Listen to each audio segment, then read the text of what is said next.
The following is a conversation with Dan Carlin, host of Hardcore History and Common Sense podcasts. To me, Hardcore History is one of, if not the greatest podcast ever made. Dan and Joe Rogan are probably the two main people who got me to fall in love with the medium of podcasting as a fan and eventually as a podcaster myself. Meeting Dan was surreal. To me, he was not just a mere human like the rest of us, since his voice has been a guide through some of the darkest moments of human history for me. Meeting him was like meeting Genghis Khan, Stalin, Hitler, Alexander the Great, and all of the most powerful leaders in history all at once in a crappy hotel room in the middle of Oregon. It turns out that he is in fact just a human, and truly one of the good ones. This was a pleasure and an honor for me. Quick mention of each sponsor, followed by some thoughts related to the episode. First is Athletic Greens, the all-in-one drink that I start every day with to cover all my nutritional bases. Second is Simply Safe, a home security company I use to monitor and protect my apartment. Third is Magic Spoon, low-carb, keto-friendly cereal that I think is delicious. And finally, Cash App, the app I use to send money to friends for food and drinks. Please check out these sponsors in the description to get a discount and to support this podcast. As a side note, let me say that I think we're living through one of the most challenging moments in American history. To me, the way out is through reason and love. Both require a deep understanding of human nature and of human history. This conversation is about both. I am, perhaps hopelessly, optimistic about our future. But if indeed we stand at the precipice of the great filter, watching our world consumed by fire, think of this little podcast conversation as the appetizer to the final meal before the apocalypse. If you enjoy this thing, subscribe on YouTube, review it with 5 stars on Apple Podcasts, follow on Spotify, support it on Patreon, or connect with me on Twitter at Lex Fridman. And now, finally, here's my conversation with the great Dan Carlin. Let's start with the highest philosophical question. Do you think human beings are fundamentally good, or are all of us capable of both good and evil, and it's the environment that molds how we, the trajectory that we take through life? How do we define evil? Evil seems to be a situational eye of the beholder kind of question. So if we define evil, maybe I can get a better idea of, and that could be a whole show, couldn't it? Defining evil. But when we say evil, what do we mean? That's a slippery one, but I think there's some way in which your existence, your presence in the world leads to pain and suffering and destruction for many others in the rest of the world. So you steal the resources and you use them to create more suffering than there was before in the world. So I suppose it's somehow deeply connected to this other slippery word, which is suffering. As you create suffering in the world, you bring suffering to the world. But here's the problem, I think, with it, Yes. because I fully see where you're going with that, and I understand it. The problem is the question of the reason for inflicting suffering. So sometimes one might inflict suffering upon one group of individuals in order to maximize a lack of suffering with another group of individuals, or one who might not be considered evil at all might make the seemingly rational choice of inflicting pain and suffering on a smaller group of people in order to maximize the opposite of that for a larger group of people.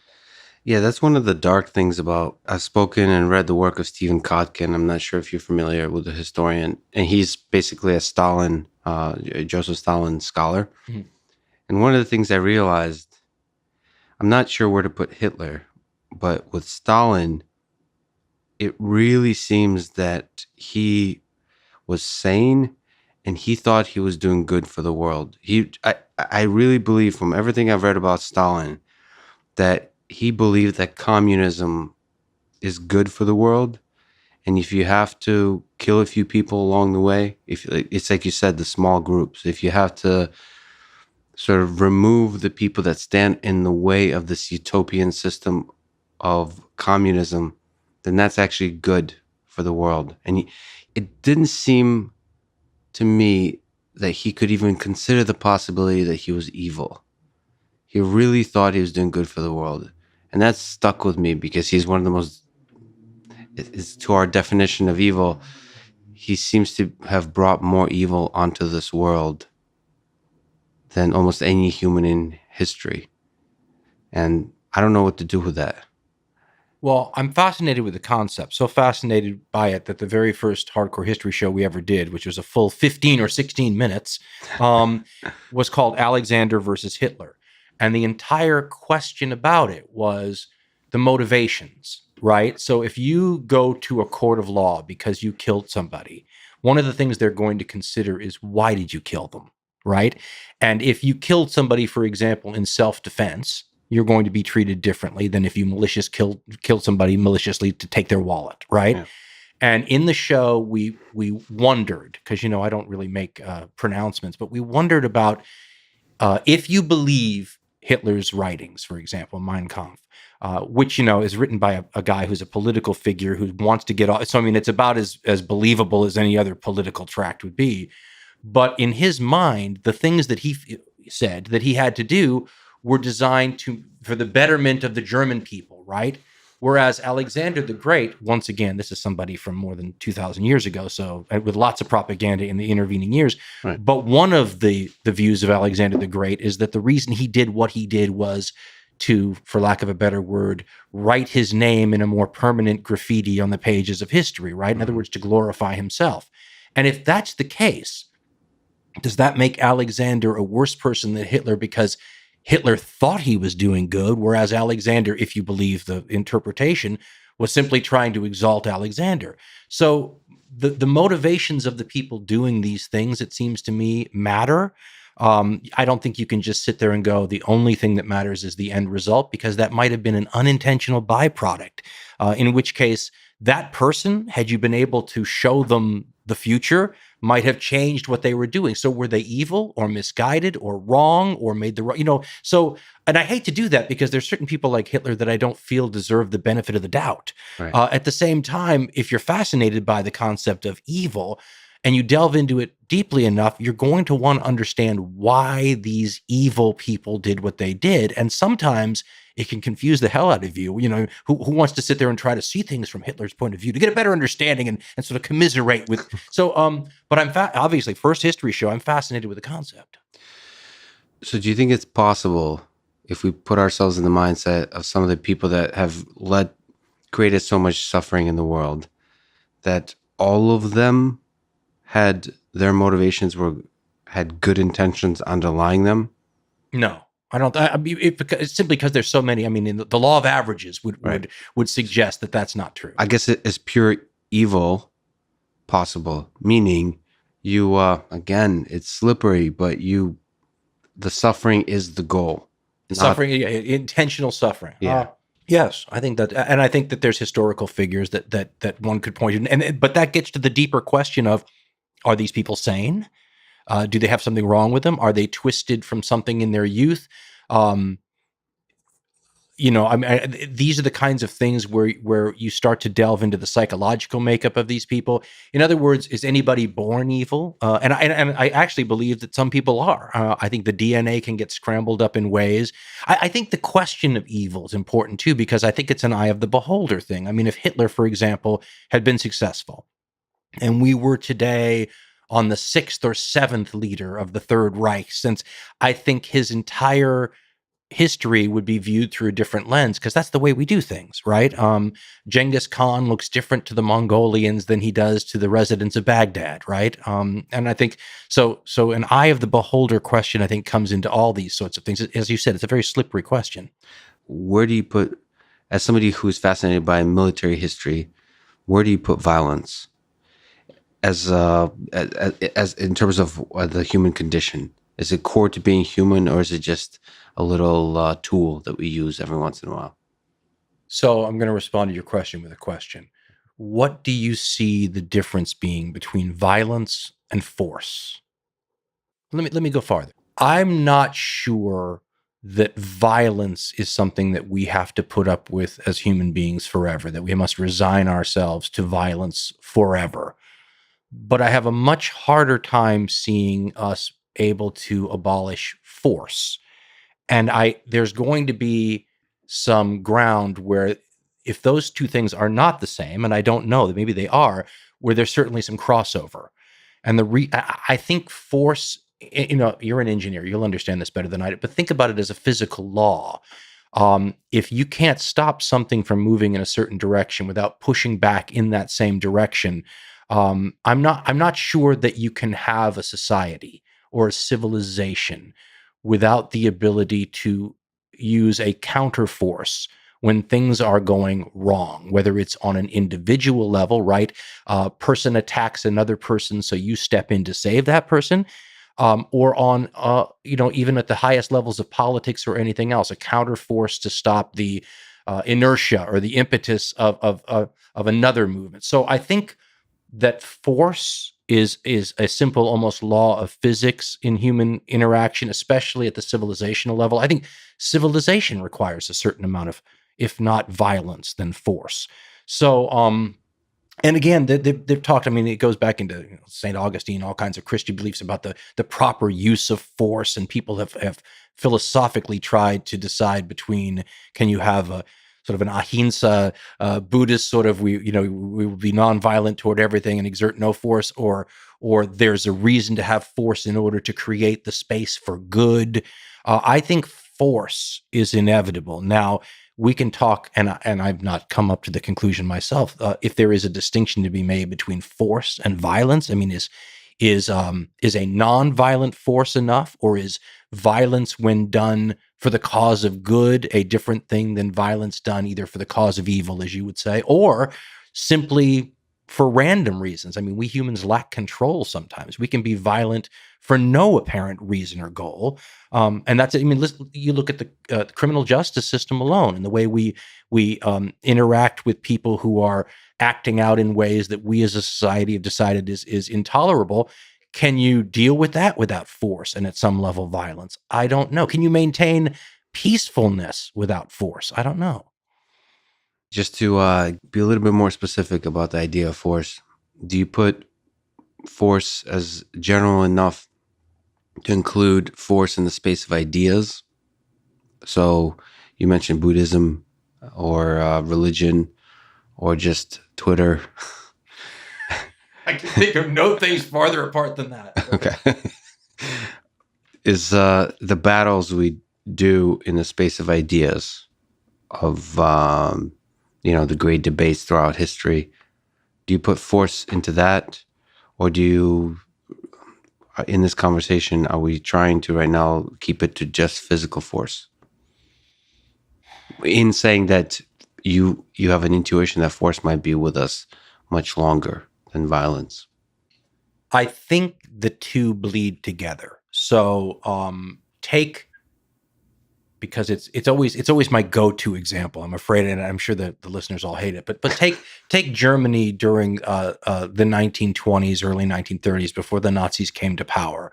And they were always involved in some level of force, beating up in the streets or whatever it might be. But think about it more like an intellectual discussion until a certain point. It would be difficult, I imagine, to keep the intellectual counterforce of ideas from at some point degenerating into something that's more coercion, counterforce, if we want to use the phrases we were just talking about. So I think the two are intimately connected. I mean, actions follow thought, right? And at a certain point, I think especially when one is not achieving the goals that they want to achieve through peaceful discussion or argumentation, or trying to convince the other side, that sometimes the next level of operations is something a little bit more physically imposing, if that makes sense. We go from the intellectual to the physical. Yeah, so it too easily spills over into violence. Yes, and one leads to the other often. So you kind of implied perhaps a hopeful message, but let me ask it in the form of a question. Do you think we'll always have war? I think it goes to the force question too. So, for example, what do you do I mean, we're let's play with nation states now. Although I don't know that nation states are something we should think of as a permanent Oh, construct forever. interesting. But how is one nation state supposed to prevent another nation state from acting in ways that it would see as either detrimental to the global community or detrimental to the interest of their own nation state? Um, and I think we've had this question uh, going back to ancient times, but certainly in the 20th century, this has come up quite a bit. I mean, the whole Second World War argument sometimes revolves around the idea of what the proper counterforce should be. Can you create an entity, a League of Nations, a United Nations, a one world entity, maybe even that alleviates the need for counterforce involving mass violence and armies and navies and those things? I think that's an open discussion we're still having. It's good to think through that because having like a United Nations, there's usually a centralized control. So there's humans at the top. There's committees, and usually like leaders emerge as singular figures that then can become corrupted by power. And it's just a really important, it feels like a really important thought experiment and something to really rigorously think through. How can you construct systems of government that are stable enough to push us towards less and less war and less unstable and another tough word, which is unfair, of application of force? That's really at the core of the question that we're trying to figure out as humans. As our weapons get better and better and better at destroying ourselves, it feels like it's important to think about how we minimize the over application or unfair application of force. There's other elements that come into play too. You and I are discussing this at the very high intellectual level of things, but there's also a tail wagging the dog element to this. So think of a society of warriors, a tribal society from a long time ago.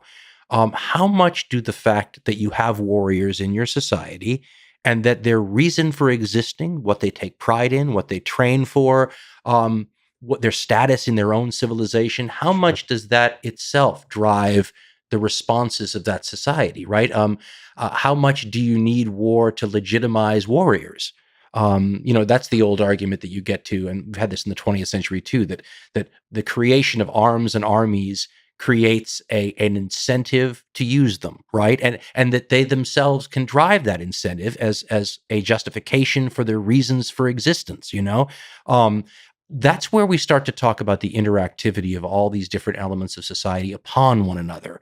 So when we talk about, governments and war, well, you need to take into account the various things those governments have put into place in terms of systems and armies and things like that to protect themselves, right? For reasons we can all understand, but they exert a force on your range of choices, don't they? It's true. You're making me realize that in my upbringing, and I think upbringing of many, warriors are heroes. To me, I don't know where that feeling comes from, but the sort of die fighting is an honorable way to die. It feels like that. I've always had a problem with this because, as a person interested in military history, Right. the distinction is important, and I try to make it at different levels. So, at base level, the people who are out there on the front lines doing the fighting, to me, those people can be compared with police officers and firemen and people that fire persons, Yeah. but I mean people that are involved in an ethical attempt to perform a task, which ultimately one can see in many situations as being a saving sort of task, right? Or if nothing else, a self-sacrifice for what they see as the greater good. Now, I draw a distinction between the individuals and the entity that they're a part of, a military.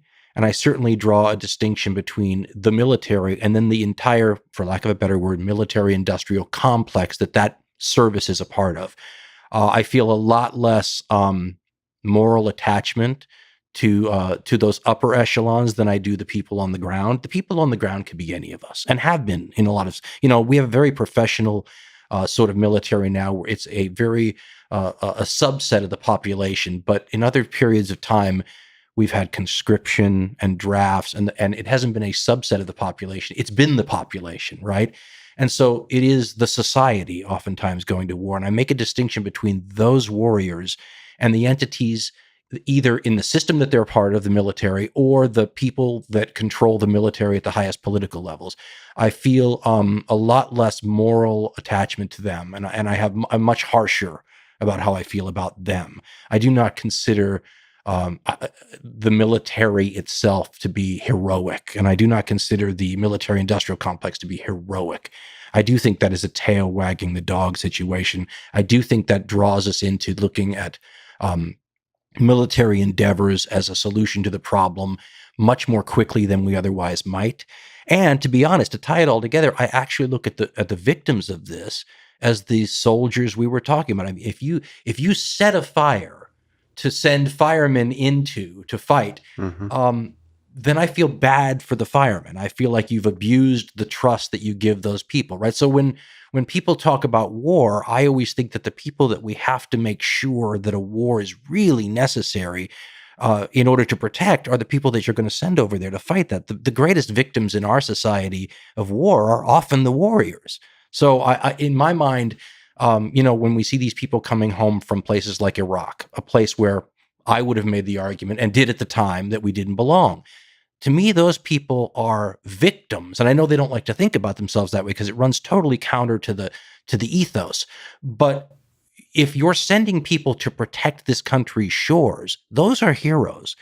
If you're sending people to go do something that they otherwise probably don't need to do, but they're there for political reasons or anything else you want to put in that's not defense related, well, then you've made victims of our heroes. And so I feel like we do a lot of talk about our troops and our soldiers and stuff, but we don't treat them as valuable as the rhetoric makes them sound. Otherwise, we would be much more careful about where we put them. If you're going to send my son, and I don't have a son, I have daughters, but if you're going to send my son into harm's way, I'm going to demand that you really need to be sending him into harm's way. And I'm going to be angry at you if you put him into harm's way if it doesn't warrant it. And so I have much more suspicion about the system that sends these people into these situations where they're required to be heroic than I do the people on the ground that I look at as either the people that are defending us, in situations like this, the Second World War, for example, or the people that turn out to be the individual victims of a system where they're just a cog in a machine, and the machine doesn't really care as much about them as the rhetoric and the propaganda would insinuate. Yeah, and as my own family history, it would be nice if we could talk about. There's a gray area in the places that you're talking about. There's a gray area in everything. In everything. But when that gray area is part of your own blood, as it is for me, it's worth shining a light on somehow. Sure. Give me an example of what you mean. So you did a program of 4 episodes of Ghosts of the Ostfront. Yeah. So I was born in the Soviet Union. I was raised in Moscow. My dad was born and raised in Kiev. My grandmother, who just recently passed away, was raised in Ukraine. City. It's a small city on the border between Russia and Ukraine. I have a grandfather born in Kiev. In Kiev? Mm. The interesting thing about the timing of everything, as you might be able to connect, is she survived. She's the most badass woman I've ever encountered in my life, and most of the warrior spirit I carry is probably from her. She survived Holodomor, the Ukrainian starvation of the 30s. She was a beautiful teenage girl during the Nazi occupation so she survived all of that. And of course, family that everybody, and so many people died through that whole process. So, and one of the things you talk about in your program is that the gray area is, even with the warriors, it happened to them, just like as you're saying now. They didn't have a choice. So my grandfather on the other side, he was a machine gunner that was in Ukraine. That in the Red Army. In the Red Army, okay. Yeah, and they threw Like the statement was that there's, I don't know if it's obvious or not, but the rule was there's no surrender, so you better die.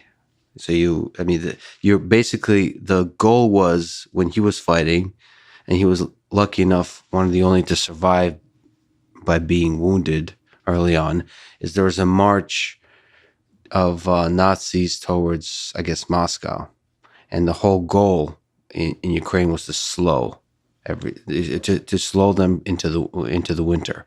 I mean, I view him as such a hero, and he believed that he's indestructible, which is survivor bias, and that bullets can't hurt him, and that's what everybody believed.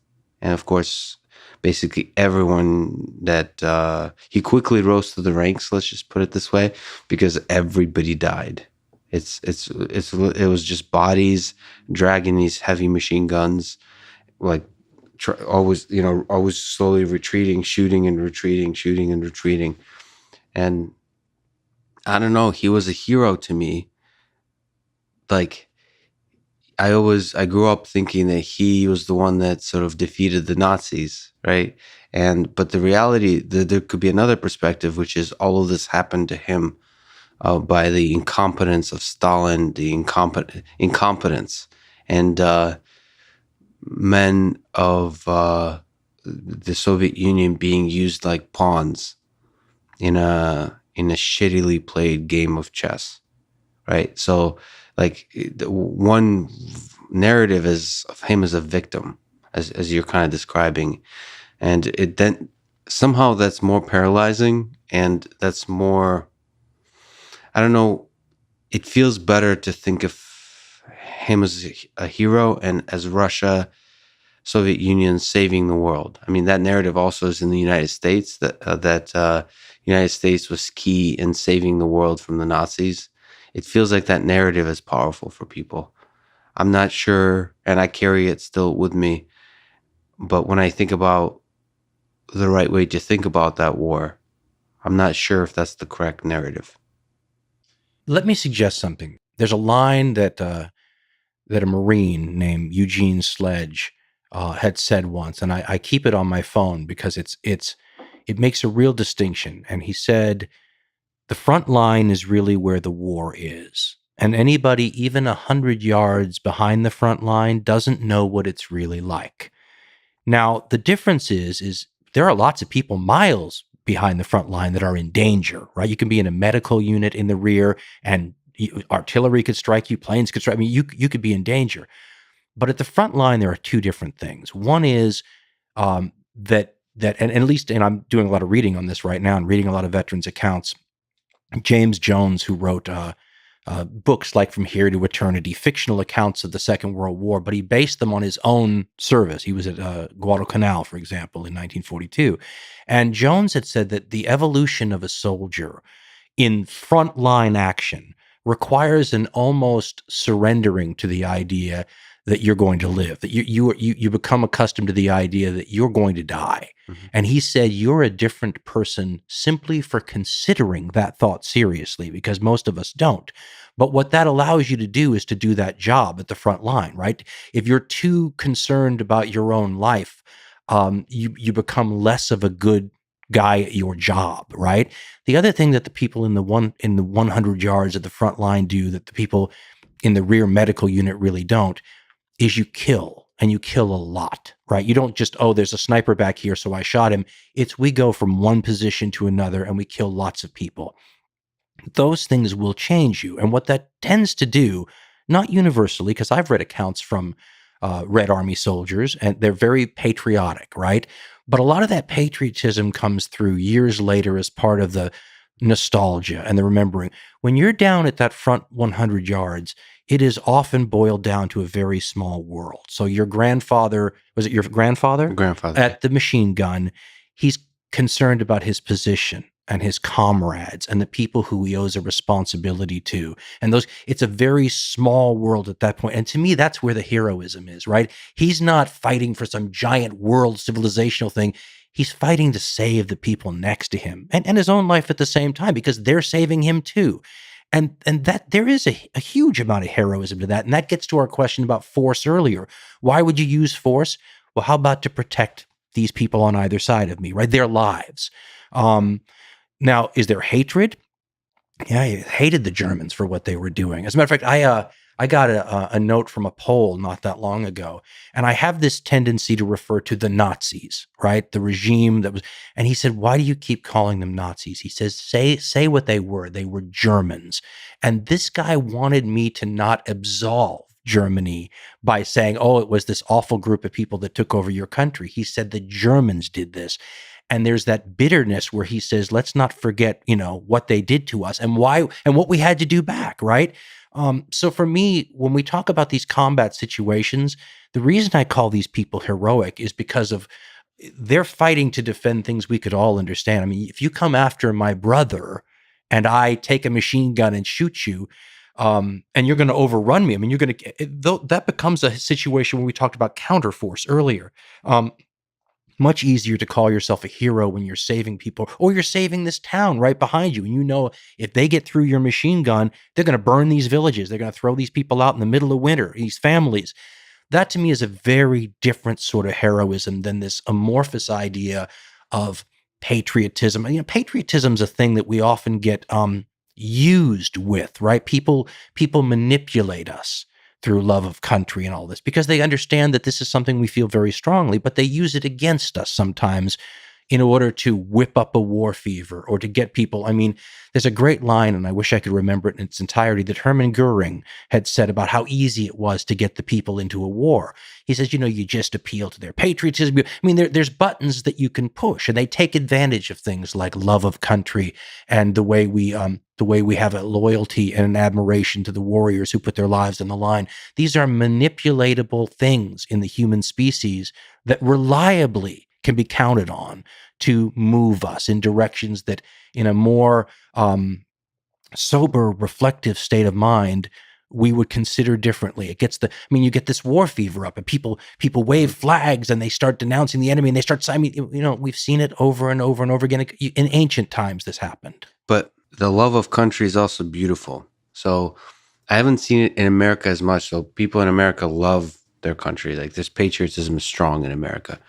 But it's not as strong as I remember, even with my sort of being younger, the love of the Soviet Union. Now, was it the Soviet Union? This requires a distinction, or was it Mother Russia? What it really was the Communist Party. Okay, so it was the system in place. Okay. The system in place, like loving. I haven't quite deeply psychoanalyzed exactly what you love. I think you love that like populist message of the worker, of the common man, So let me draw the comparison then. And I often say this that the United States, like the Soviet Union, is an ideological based society, right? So you take a country like France. It doesn't matter which French government you're in now. The French have been the French for a long time, right? It's not based on an ideology, right? Whereas what unites the United States is an ideology: freedom, liberty, the Constitution. This is what draws, it's the e pluribus unum kind of the idea, right? This that out of many one. Well, what binds all these unique different people? These shared beliefs, this ideology. The Soviet Union was the same way because, as you know, the Soviet Union, Russia was merely one part of this Soviet Union. And if you believe the rhetoric until Stalin's time, everybody was going to be united under this ideological banner someday, right? It was a global revolution. So ideological societies are different. And to be a fan of the ideological framework and goal, I mean, I'm a liberty person, right? I would like to see everybody in the world have my system of government, which is part of a bias, right? Because they might not want that. But I think it's better for everyone because I think it's better for me. At the same time, when the ideology, if you consider, and this stems from ideas of the Enlightenment, and there's a bias there. So my bias are toward but you feel, and this is why you say we're going to bring freedom to Iraq, we're going to bring freedom to here, we're going to bring freedom, because we think we're spreading to you something that is just undeniably positive. We're going to free you and give you this. It's hard for me to wipe my own bias. away from there, right? Because if I were in Iraq, for example, I would want freedom, right?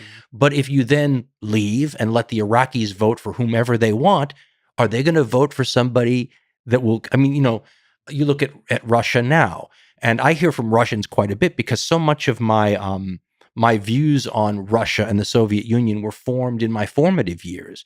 And we were not hearing from many people in the Soviet Union back then, but now you do. You hear from Russians today who will say your views on Stalin are archaic and cold. So you try to reorient your beliefs a little bit, but it goes to this idea of if you gave the people in Russia a free and fair vote, will they vote for somebody who promises them a free and open society based on Enlightenment democratic principles? Or will they vote for somebody we in the US would go, what are they doing? They're voting for some strong man who's just good. I think it's very hard to throw away our own biases and preconceptions, and it's an all eye of the beholder kind of thing. But when you're talking about ideological societies, it is very difficult to throw off all the years of indoctrination into the superiority of your system. I mean, listen, in the Soviet Union, Marxism, one way or another, was part of every classroom's. You could be studying geometry and they'll throw Marxism in there somehow because that's what united the society and that's what gave it a higher purpose. And that's what made it, in the minds of the people who were its defenders, a superior, morally superior system. And we do the same thing here. In fact, most people do. But see, you're still French, no matter what the ideology or the government might be. So in that sense, it's funny that there would be a Cold War with these two systems because they're both ideologically based systems involving peoples of many different backgrounds who are united under the umbrella of the ideology. First of all, that's brilliantly put. I'm in a funny position that in my formative years, so I came here when I was 13, is when teenage is your first love or whatever, is I fell in love with the American set of ideas of freedom and individualism. They're compelling, aren't they? They're compelling, yes. But I also remember, it's like you remember like maybe an ex-girlfriend or something like that. I also remember loving, as a very different human, the Soviet idea. Like we had the national anthem, which is still I think the most badass national anthem, which is the Soviet Union. Like saying we're the indestructible nation. I mean, just the words are so like American words are like, oh, we're nice, like we're freedom. But like a Russian Soviet Union national anthem was like, we're bad motherfuckers. Nobody will destroy us. I just remember feeling pride in a nation as a kid, like dumb, not knowing anything, because we all had to recite the stuff. It was there's a uniformity to everything. There's pride underlying everything. I didn't think about all the destructive nature of the bureaucracy, the incompetence, all the things that come with the implementation of communism, especially around the 80s and 90s. But I remember what it's like to love that set of ideas. So I'm in a funny place of like remember like switching the love, because I kind of joke around about being Russian, but my long-term monogamous relationship is now with the American ideal. Like I'm stuck with it in my mind.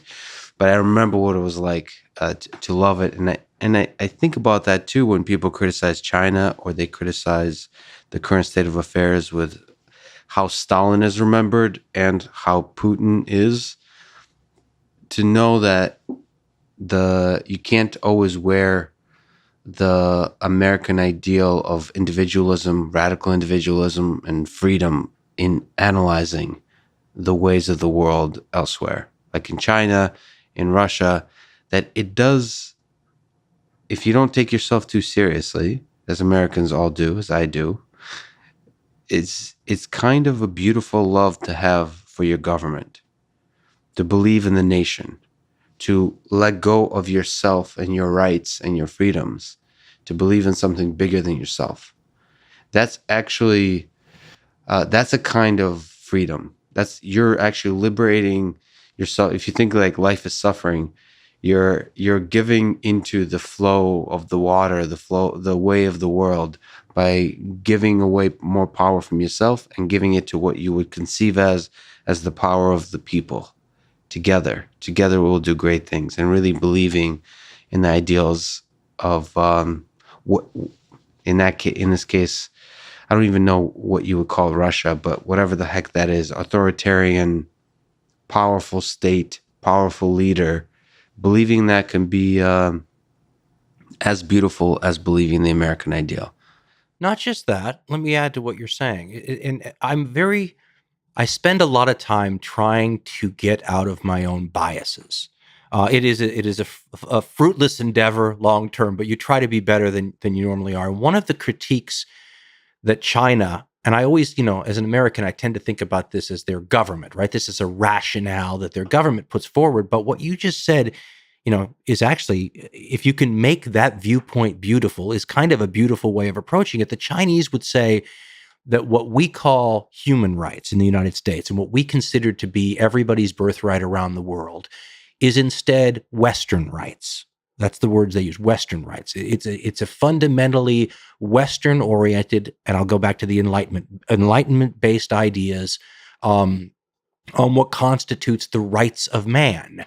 And they would suggest that that's not internationally and always applicable, right? That you can make a case, and again, I don't believe this, this runs against my own personal views, but that you could make a case that the collective well-being of a very large group of people outweighs the individual needs of any single person, especially if those things are in conflict with each other, right? If you cannot provide for the greater good because everyone's so individualistic, well, then really, what is the better thing to do, right? To suppress individualism so everybody's better off?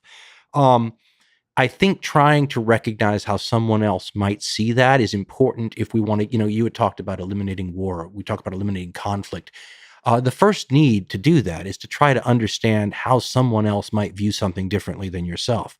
I'm famously one of those people who buys in to the ideas of traditional Americanism, right? And look, what a lot of people who live today, I mean, they would seem to think that things like patriotism requires a belief in the strong military and all these things we have today, but that is a corruption of traditional Americanism, which viewed all those things with suspicion in the first 100 years of the Republic, because they saw it as an enemy to the very things that Americans celebrated, right? How could you have freedom and liberty and individualistic expression if you had an overriding military that was always fighting wars? And the founders of this country looked to other examples, like Europe, for example, and saw that standing militaries, for example, standing armies were the enemy of liberty.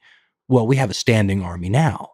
And one that is totally interwoven in our entire society. If you could go back in time and talk to John Quincy Adams, right, early president of the United States, and show him what we have now, he would think it was awful and horrible, and that somewhere along the line, the Americans had lost their way and forgotten what they were all about. But we have so successfully interwoven this modern military industrial complex with the traditional benefits of the American system and ideology, so that they've become intertwined in our thinking, whereas 150 years ago, they were actually considered to be at opposite polarities and a threat to one another. So when you talk about the love of the nation, I tend to be suspicious of those things. I tend to be suspicious of government. I tend to try very hard to not be manipulated, and I feel like a large part of what they do is manipulation and propaganda. And so I think a healthy skepticism of the nation state is actually 100% Americanism in the traditional sense of the word. But I also have to recognize, as you so eloquently stated, Americanism is not necessarily universal at all.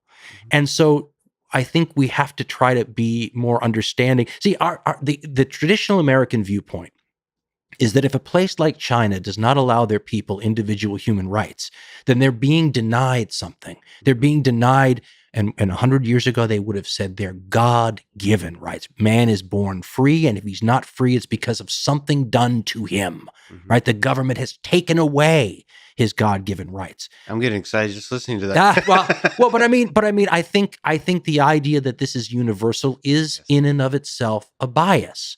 Now, do I want freedom for everybody else? I sure do. But the people in the Soviet Union who really bought into that wanted the workers of the world to unite and not be exploited by, the greedy, blood-sucking people who worked them to death and pocketed all of the fruits of their labor. If you frame it that way, that sounds like justice as well, So it is an eye of the beholder sort of thing. I'd love to talk to you about Vladimir Putin. Sort of while we're on this feeling and wave of empathy and trying to understand others that are not like us. One of the reasons I started this podcast is because I believe that there's a few people I could talk to. Some of it is ego. Some of it is stupidity. Is there some people I could talk to that not many others can talk to? The one person I was always thinking about was Vladimir Putin. Do you still speak the language? I speak the language very well. That makes it even easier. I mean, you might be appointed for that job. That's the context in which I'm asking you this question. What are your thoughts about Vladimir Putin from a historical context? Have you studied him? Have you thought about him? Yes, studied is a loaded word. Here's and again, I find it hard sometimes to not filter things through an American lens. Right. So as an American, I would say that the Russians should be allowed to have any leader that they want to have. But what an American would say is, but there should be elections, right? So if the Russians choose Vladimir Putin and they keep choosing him, that's their business. Where as an American, I would have a problem is when that leader stops letting the Russians make that decision. And we would say, well, now you're no longer ruling by the consent of the governed. You've become the equivalent of a person who may be oppressing your people. You might as well be a dictator, right? Now, there's a difference between a freely elected and reelected and reelected and reelected dictator, right? If that's what they want. And look, it would be silly to broad brush the Russians like it would be silly to broad brush anyone, right? Millions and millions of people with different opinions amongst them all. But they seem to like a strong person at the helm. And listen, there's a giant chunk of Americans who do too, in their own country. But an American would say, as long as the freedom of choice is given to the Russians to decide this and not taken away from them, right? It's one thing to say he was freely elected, but a long time ago, and we've done away with elections since then, is a different story too. So my attitude on Vladimir Putin is if that's who the Russian people want and you give them the choice, right? If he's only there because they keep electing him, that's a very different story. When he stops offering them the option of choosing him or not choosing him, that's when it begins to look nefarious to someone born and raised with the mindset and the ideology that is an integral part of yours truly, and that I can't, you can see gray areas and nuance all you like, but it's hard to escape, as you wish, and you alluded to this too. It's hard to escape what was indoctrinated into your bones in your formative years. It's like your bones are growing, right? Yeah. And you can't go back. I mean, so to me, this is so much a part of who I am that I have a hard time jettisoning that and saying, oh no, Vladimir Putin not being elected anymore is just fine. I'm too much of a product of my upbringing to go there. Does that make sense? Yeah, absolutely. But of course, there's, like we were saying, there's gray areas, which is, I believe, I have to think through this, but I think there is a point at which Adolf Hitler became the popular choice in Nazi Germany in the 30s. There's in the same way, from an American perspective, you can start to criticize some in a shallow way, some in a deep way. The way that Putin has maintained power is by controlling the press, so limiting one other freedom that we Americans value, which is the freedom of the press or freedom of speech. That it is very possible. Now things are changing now, but for most of his presidency, he was the popular choice, and sometimes by far.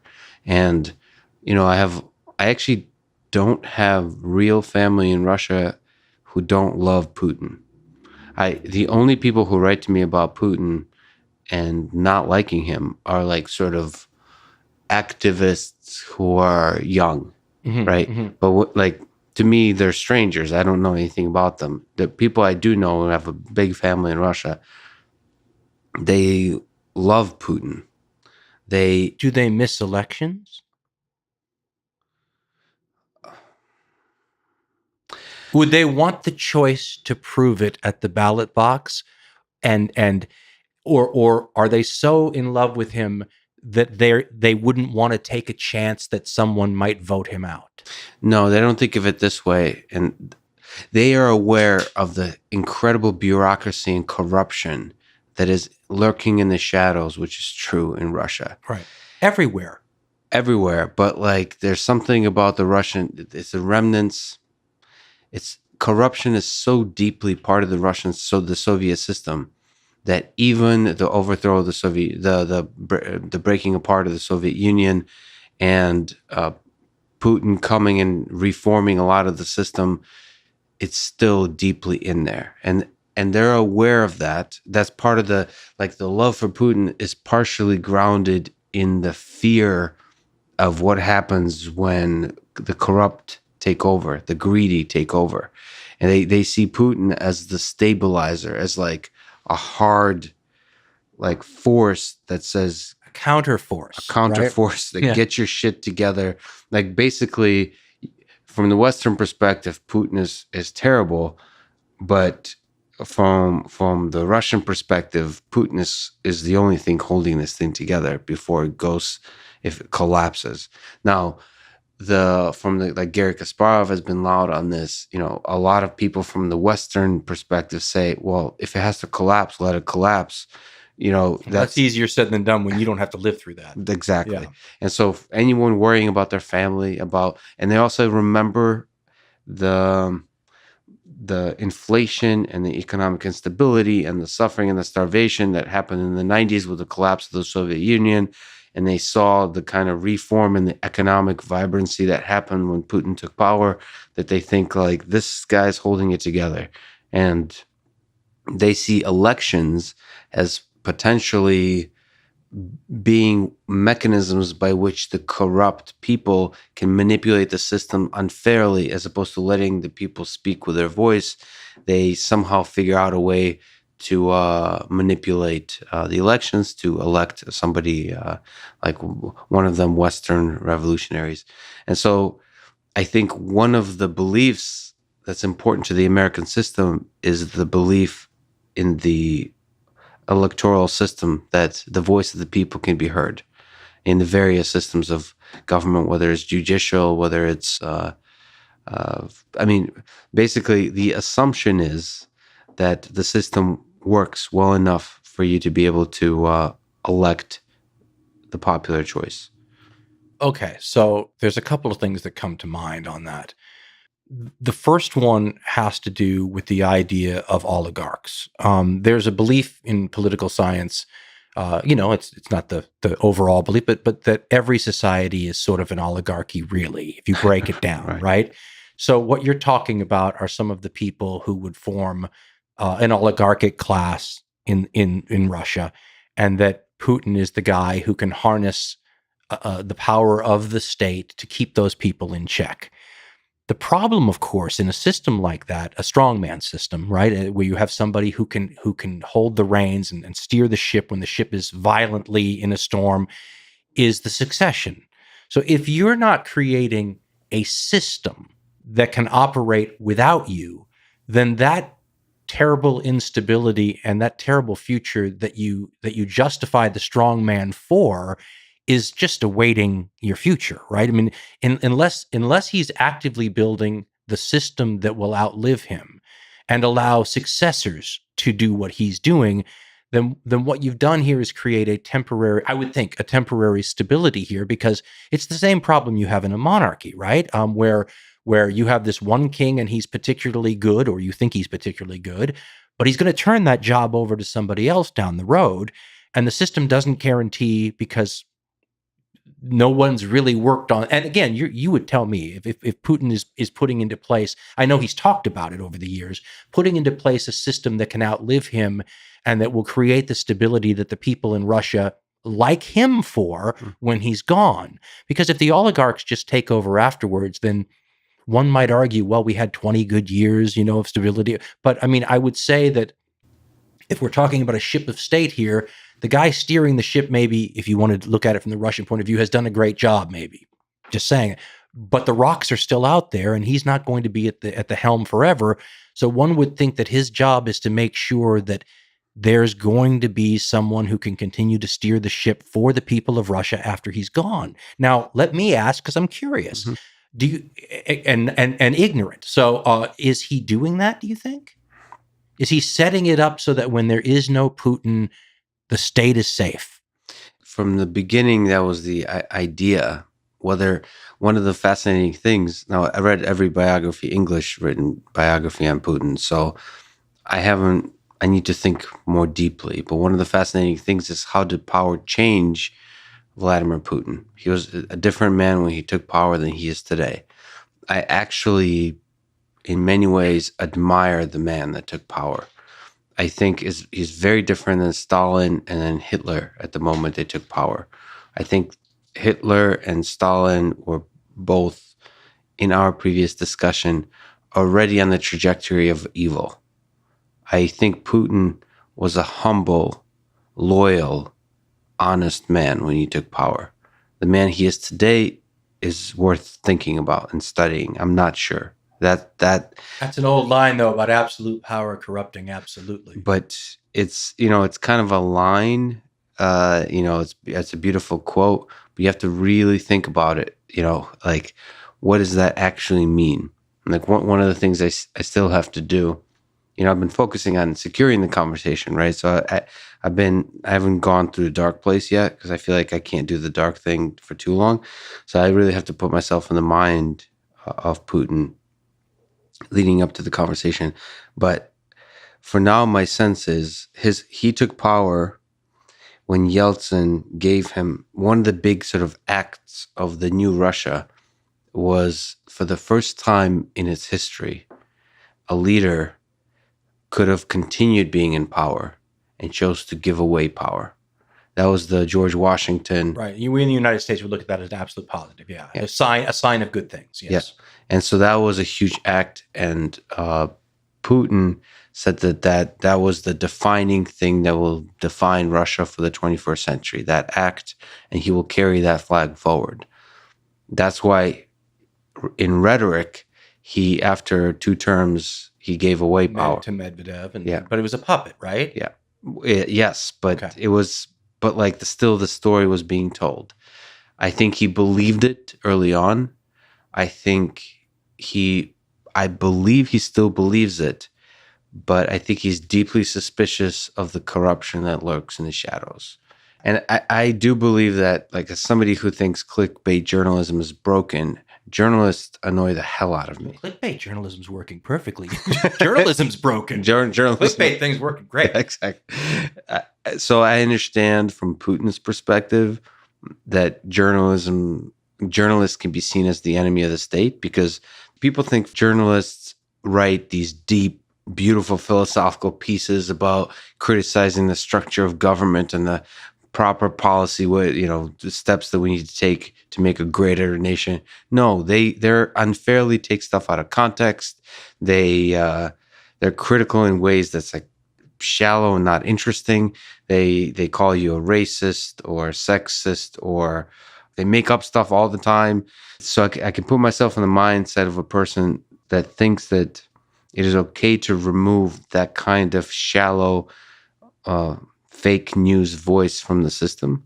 The problem is, of course, that is a slippery slope to then you remove all the annoying people from the system, and then you change what annoying means, which annoying starts becoming a thing that, like, anyone who opposes the system. I mean, I get the slippery. It's obvious that it becomes a slippery slope, but I can also put myself in the mindset of the people that see it's okay to remove the liars from the system, as long as it's good for Russia. And okay, so herein lies, and this again, the traditional American perspective, because we've had so-called yellow journalism since the founding of the republic. That's nothing new. But the problem then comes into play when you remove journalists.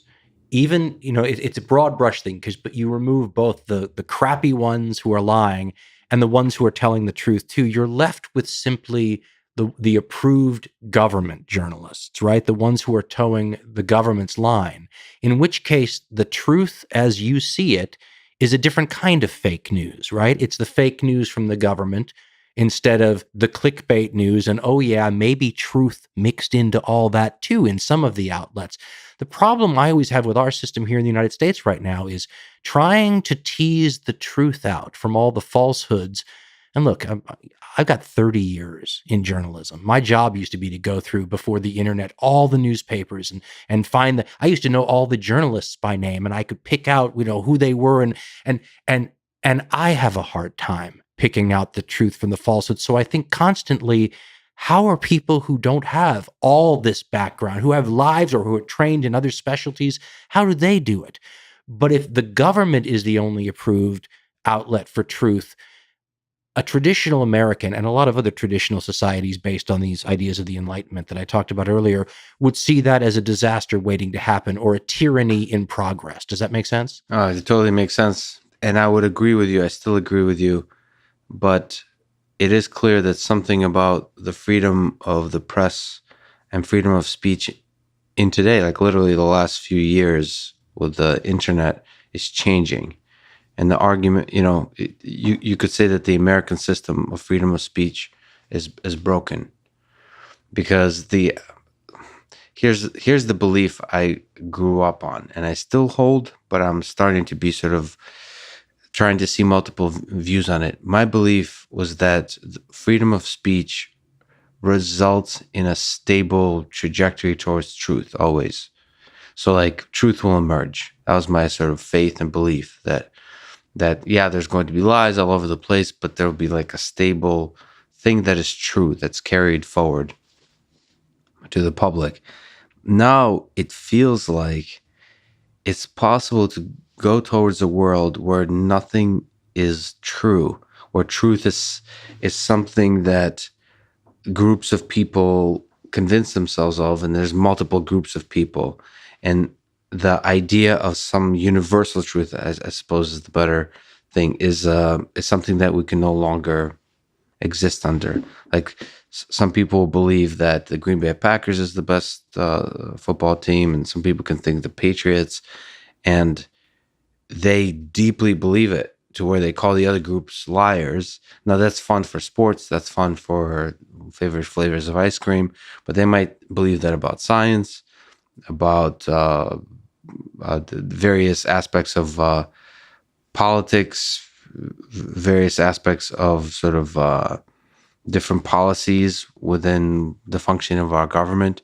And like, that's not just like some weird thing we complain about, but that'll be the nature of things. Like truth is something we can no longer have. Well, let me de-romanticize the American history of this too, because the American press was often just as biased, I always look to the 1970s as the high watermark of the American journalistic, the post-Watergate era, where it was actively going after the abuses of the government and all these things. But there was a famous speech, very quiet, given by Katharine Graham, who was a Washington Post editor, I believe.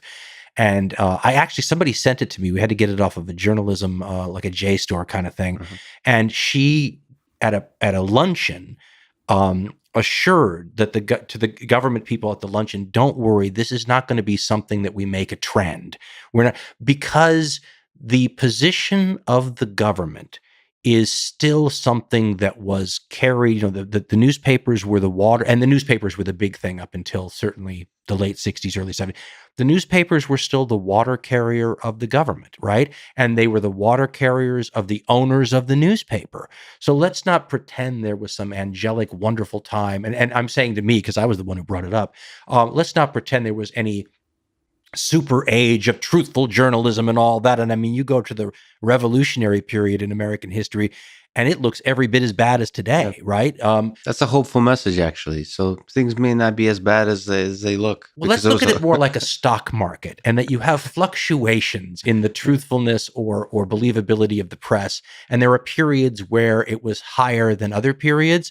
The funny thing about the so-called clickbait era, and I do think it's terrible, but I mean, it resembles earlier eras to me. So I always compare it to when I was a kid growing up, when I thought journalism was as good as it's ever gotten. It was never perfect.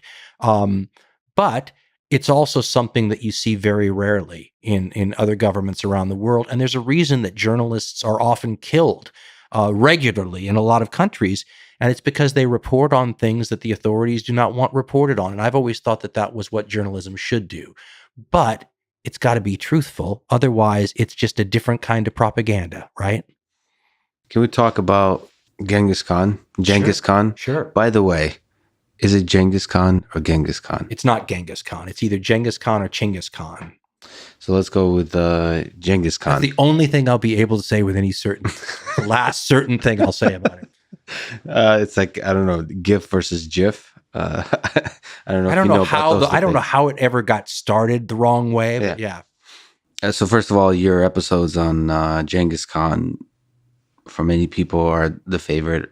It's fascinating to think about events that had so much, like in their ripples, had so much impact on so much of human civilization. In your view, was he an evil man? This goes to our discussion of evil.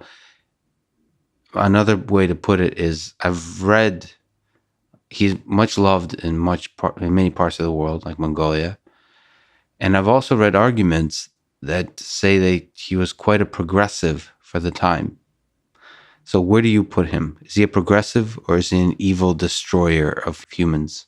As I often say, I'm not a historian, which is why what I try to bring to the Hardcore History podcasts are these sub-themes. So each show has and they're not, I try to kind of soft pedal them. So they're not always like really right in front of your face.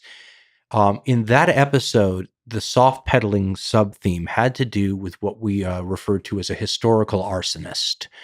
And it's because some historians have taken the position that sometimes, and most of this is earlier stuff, historians don't do this very much anymore, but these were the wonderful questions I grew up with that blend, it's almost the intersection between history and philosophy. Mm-hmm.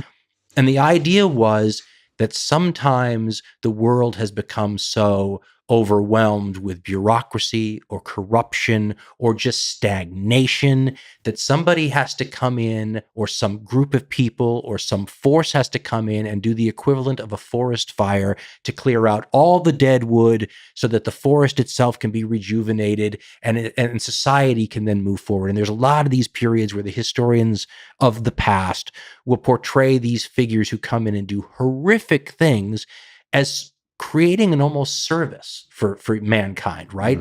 Mm-hmm. Creating the foundations for a new world that will be better than the old one. And it's a recurring theme. And so this was the sub-theme of the Khan's podcast, because otherwise you don't need me to tell you the story of the Mongols, but right. I'm going to bring up the historical arsonist element. But this gets to how the Khan has been portrayed, right? If you want to say, oh yes, he cleared out the deadwood and made well, then it's a positive thing. If you say, my family was in the forest fire that he set, you're not going to see it that way. Much of what Genghis Khan is credited with on the upside, right? So things like religious toleration. And you'll say, well, he was the Mongols were religiously tolerant. And so this makes them almost like a liberal reformer kind of thing. But this needs to be seen within the context of their empire, which was very much like the Roman viewpoint, which is the Romans didn't care at a lot of the time what your local people worshipped.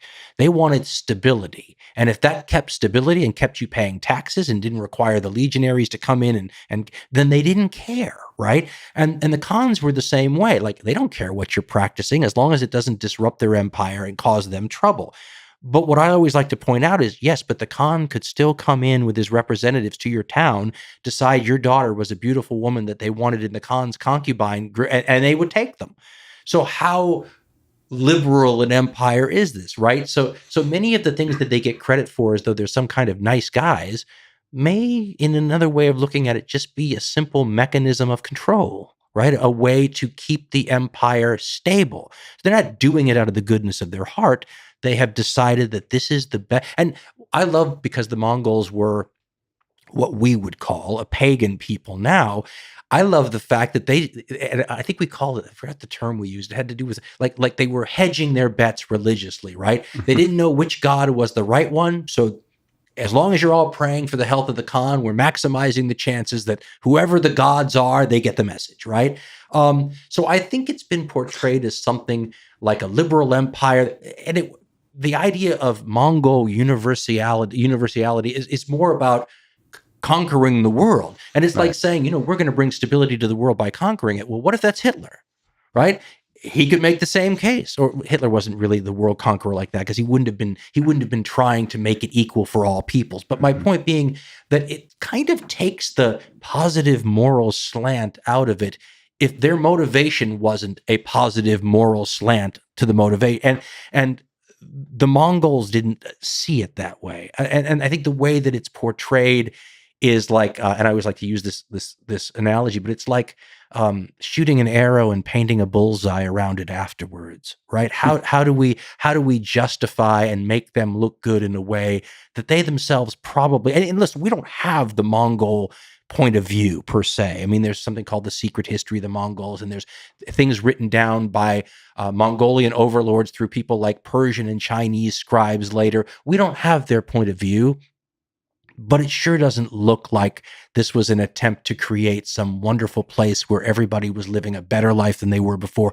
I think that's later people putting a nice rosy spin on it. So, but there's an aspect to it, maybe you can correct me, because I'm projecting sort of my idea of what it would take to conquer so much land, is the ideology is emergent. So if I were to guess, the Mongols started out as exceptionally, as warriors who valued excellence in skill of killing, not even killing, but like the actual practice of war.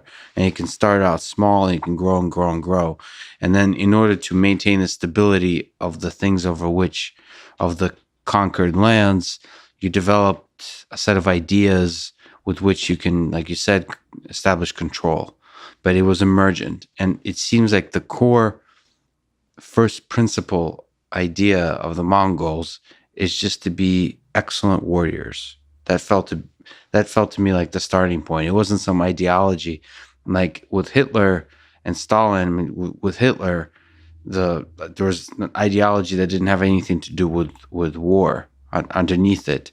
It was more about conquering. It feels like the Mongols started out more organically, I would say. It's like this phenomenon started emergently, and they were just like similar to the Native Americans with the Comanches, like the different warrior tribes that Joe Rogan's currently obsessed with, that led me to look into it more. They seem to just start out just valuing the skill of fighting, whatever the tools of war they had, which were pretty primitive, but just to be the best warriors they could possibly be, make a science out of it.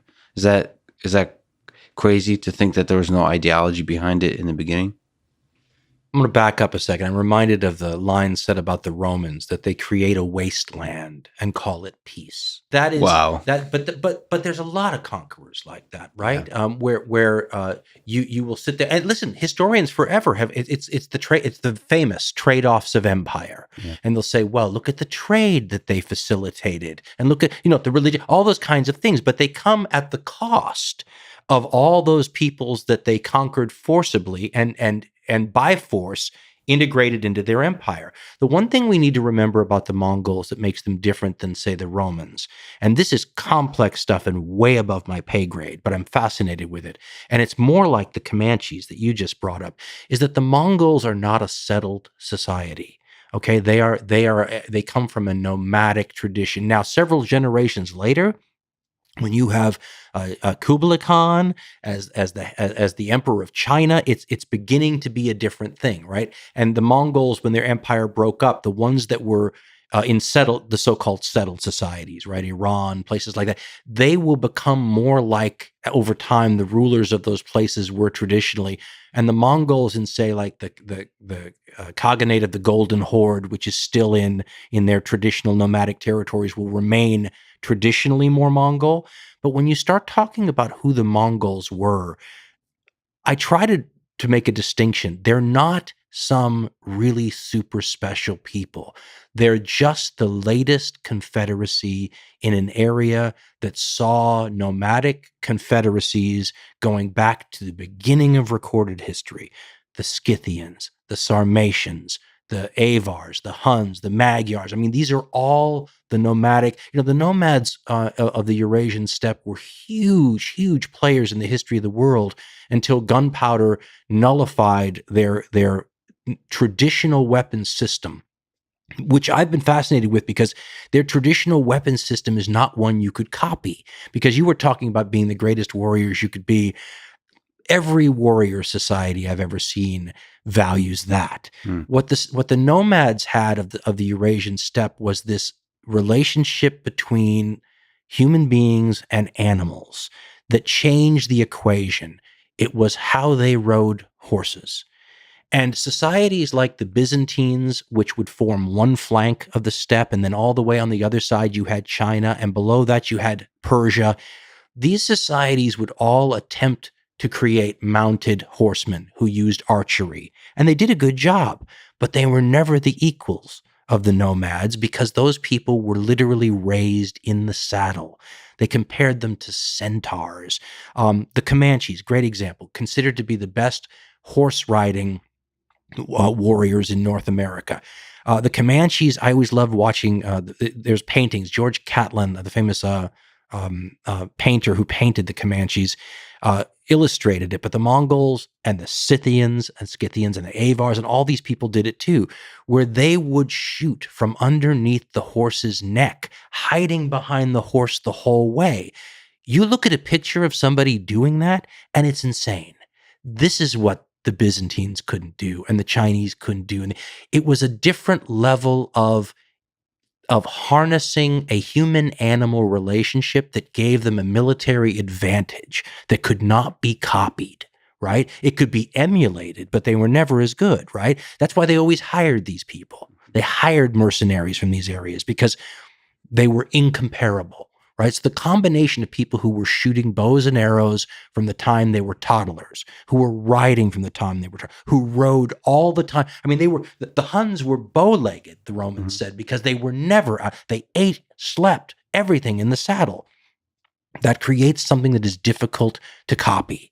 And it gave them a military advantage. I enjoy reading actually about when that military advantage ended. So 17th and 18th century, when the Chinese on one flank and the Russians on the other are beginning to use firearms and stuff to break this military power of these various Khans. The Mongols were simply the most dominating and most successful of the confederacies. But if you break it down, they really formed the nucleus at the top of the pyramid, of the apex of the food chain. And a lot of the people that were known as Mongols were really lots of other tribes, non-Mongolian tribes, that when the Mongols conquer you, after they killed a lot of you, they incorporated you into their confederacy. Mm-hmm. And often made you go first. You're going to fight somebody, we're going to make these people go out in front and suck up all the arrows before we go in and finish the job. So to me, and I guess a fan of the Mongols would say that the difference and what made the Mongols different wasn't the weapon system or the fighting or the warriors or the armor or anything. It was Genghis Khan. And if you go look at the other really dangerous, from the outside world's perspective, dangerous steppe nomadic confederacies from past history, was always when some great leader emerged that could unite the tribes. And you see the same thing in Native American history to a degree too. You had people like Attila, right? Or there was one called Tumen. You go back in history and these people make the history books because they caused an enormous amount of trouble for their settled neighbors that normally, Chinese, Byzantine, and Persian approaches to the steppe people were always the same.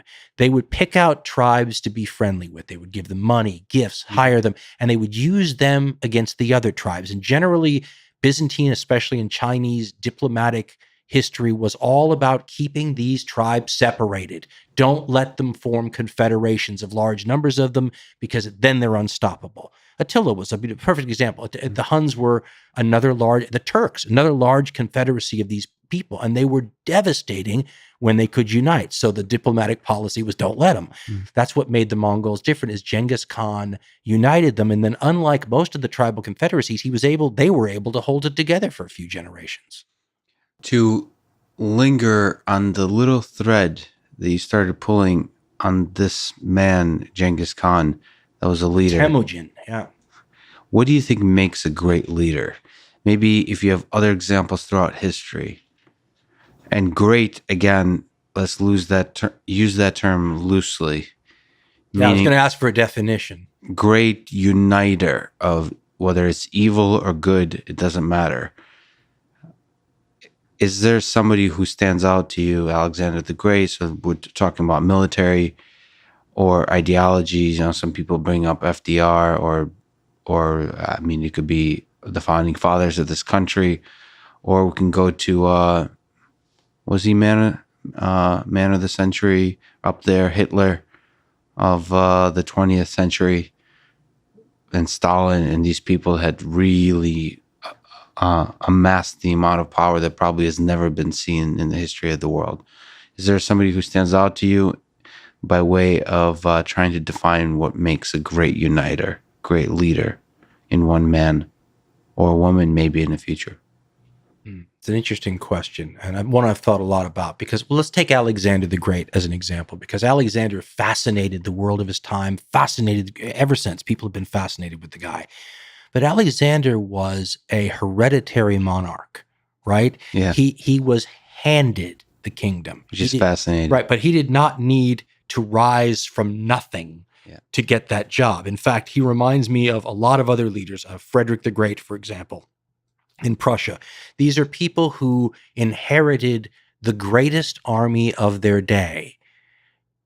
Alexander, unless he was an imbecile, was going to be great no matter what, because, I mean, if you inherit the Wehrmacht, you're going to be able to do something with it, right?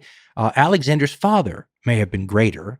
Philip II was the guy who literally did create a strong kingdom from a disjointed group of people that were continually beset by their neighbors. He's the one that reformed that army, took things that he had learned from other Greek leaders, like the Theban leader Epaminondas, and then laboriously over his lifetime stabilized the frontiers, built this system. He lost an eye doing it.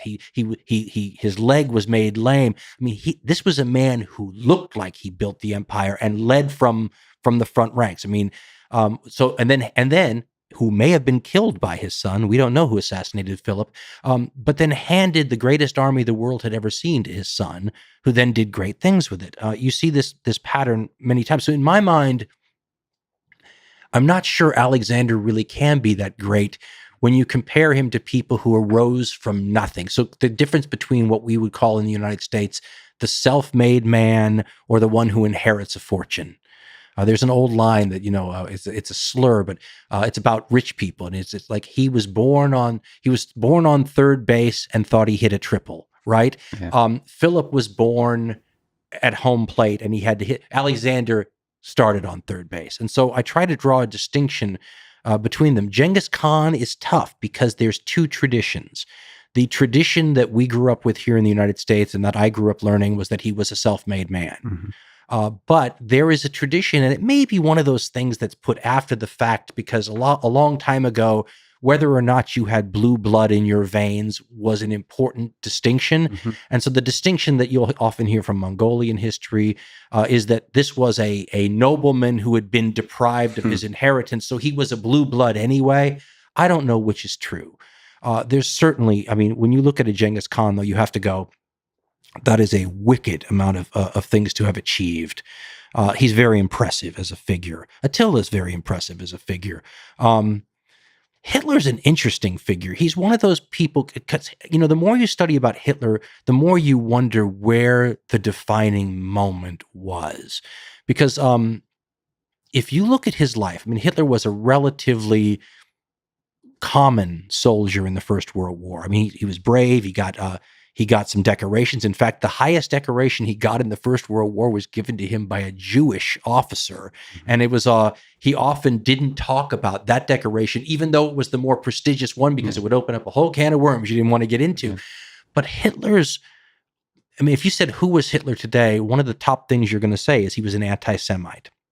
Well, then you have to draw a distinction between general, regular anti-Semitism that was pretty common in the era and something that was a rabid level of anti-Semitism. But Hitler didn't seem to show a rabid level of anti-Semitism until after or at the very end of the First World War.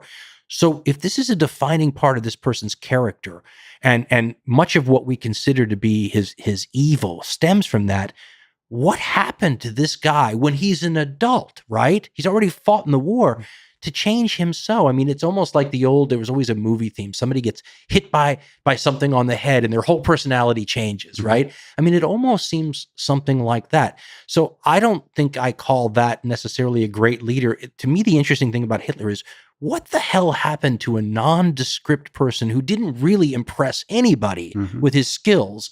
And then in the 1920s is all of a sudden, as you said, sort of the man of the hour, right? Yeah. So that to me is kind of fascinating. I have this feeling that Genghis Khan, and we don't really know, was an impressive human being from the get-go. And then he was raised in this environment with pressure on all sides. So you start with this diamond and then you polish it and you harden it his whole life. Hitler seems to be a very unimpressive gemstone most of his life. And then all of a sudden, so I mean, I don't think I can label great leaders. And I'm always fascinated by that idea that, and I'm trying to remember who the quote was by, that great men, Lord Acton. So great men are often not good men. And that in order to be great, you would have to jettison many of the moral qualities that we normally would consider a Jesus or a Gandhi or, the Martin, these qualities that one looks at as the good, upstanding moral qualities that we should all aspire to as examples, right? The Buddha, whatever it might be. Those people wouldn't make good leaders, because what you need to be a good leader often requires the kind of choices that a true philosophical Diogenes moral man wouldn't make. Yeah. So I don't have an answer to your question. How about that? That's a very long way of saying I don't know. Just to linger a little bit, it does feel like from my study of Hitler that the time molded the man versus Genghis Khan, where it feels like the man molded his time. Yes, and I feel that way about a lot of those nomadic Confederacy builders, that they really seem to be these figures that stand out as extraordinary for in one way or another. And remembering, by the way, that almost all the history of them were written by the enemies that they so mistreated that they were probably never going to get any good press. They didn't write themselves. That's a caveat we should always add to basically all nomadic or Native American peoples or tribal peoples anywhere generally do not get the advantage of being able to write the history of their heroes. Okay, I've recently almost done with The Rise and the Fall of the Third Reich. It's one of the historical descriptions of Hitler's rise to power, Nazis' rise to power. There's a few philosophical things I'd like to ask you to see if you can help.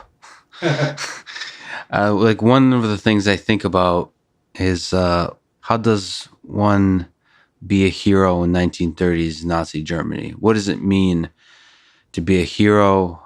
What do heroic actions look like? I think about that because I think about how I move about in this world today. That we live in really chaotic, intense times where I don't think you want to draw any parallels between Nazi Germany and modern day in any of the nations we can think about.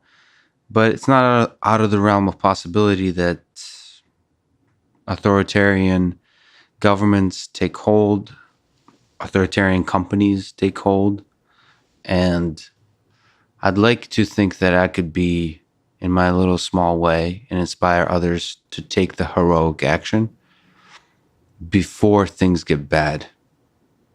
And I kind of try to place myself in what would 1930s Germany look like.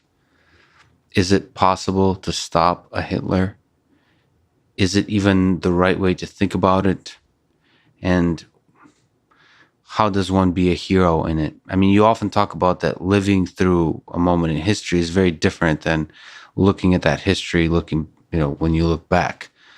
I also think about would it be possible to understand what's happening, that the bells of war are ringing.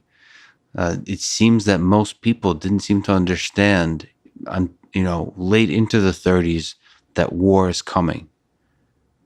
That's fascinating. On the United States side, inside Germany, like the opposing figures, the German military didn't seem to understand this. Maybe the other countries, certainly France and England, didn't seem to understand this. So I kind of tried to put myself into 1930s, 30s Germany, as I'm Jewish, which is another little twist on the whole. Like, what would I do? What should one do? Do you have interesting answers? So earlier we had talked about Putin and we had talked about patriotism and love of country and those sorts of things. In order to be a hero in Nazi Germany, by our views here, you would have had to have been anti-patriotic to the average German's viewpoint in the 1930s, right? You would have to have opposed your own government and your own country. And it would be a very weird thing to go to people in Germany and say, listen, the only way you're going to be seen as a good German and a hero to the country that will be your enemies is we think you should oppose your own government. It's a strange position to put the people in a government in saying you need to be against your leader, you need to oppose your government's policies, you need to oppose your government, you need to hope and work for its downfall. That doesn't sound patriotic. It wouldn't sound patriotic here in this country if you made a similar argument. I will go away from the 1930s and go to the 1940s to answer your question. So there is movements like the White Rose movement in Germany, which involved young people, really, and from various backgrounds, religious backgrounds often, who worked openly against the Nazi government at a time when power was already consolidated, the Gestapo was in full force, and they execute people who are against the government. And these young people would go out and distribute pamphlets and many of them got their heads cut off with guillotines for their trouble. And they knew that that was going to be the penalty. That is a remarkable amount of bravery and sacrifice and willingness to die, and almost not even willingness, because they were so open about it. It's almost a certainty, right?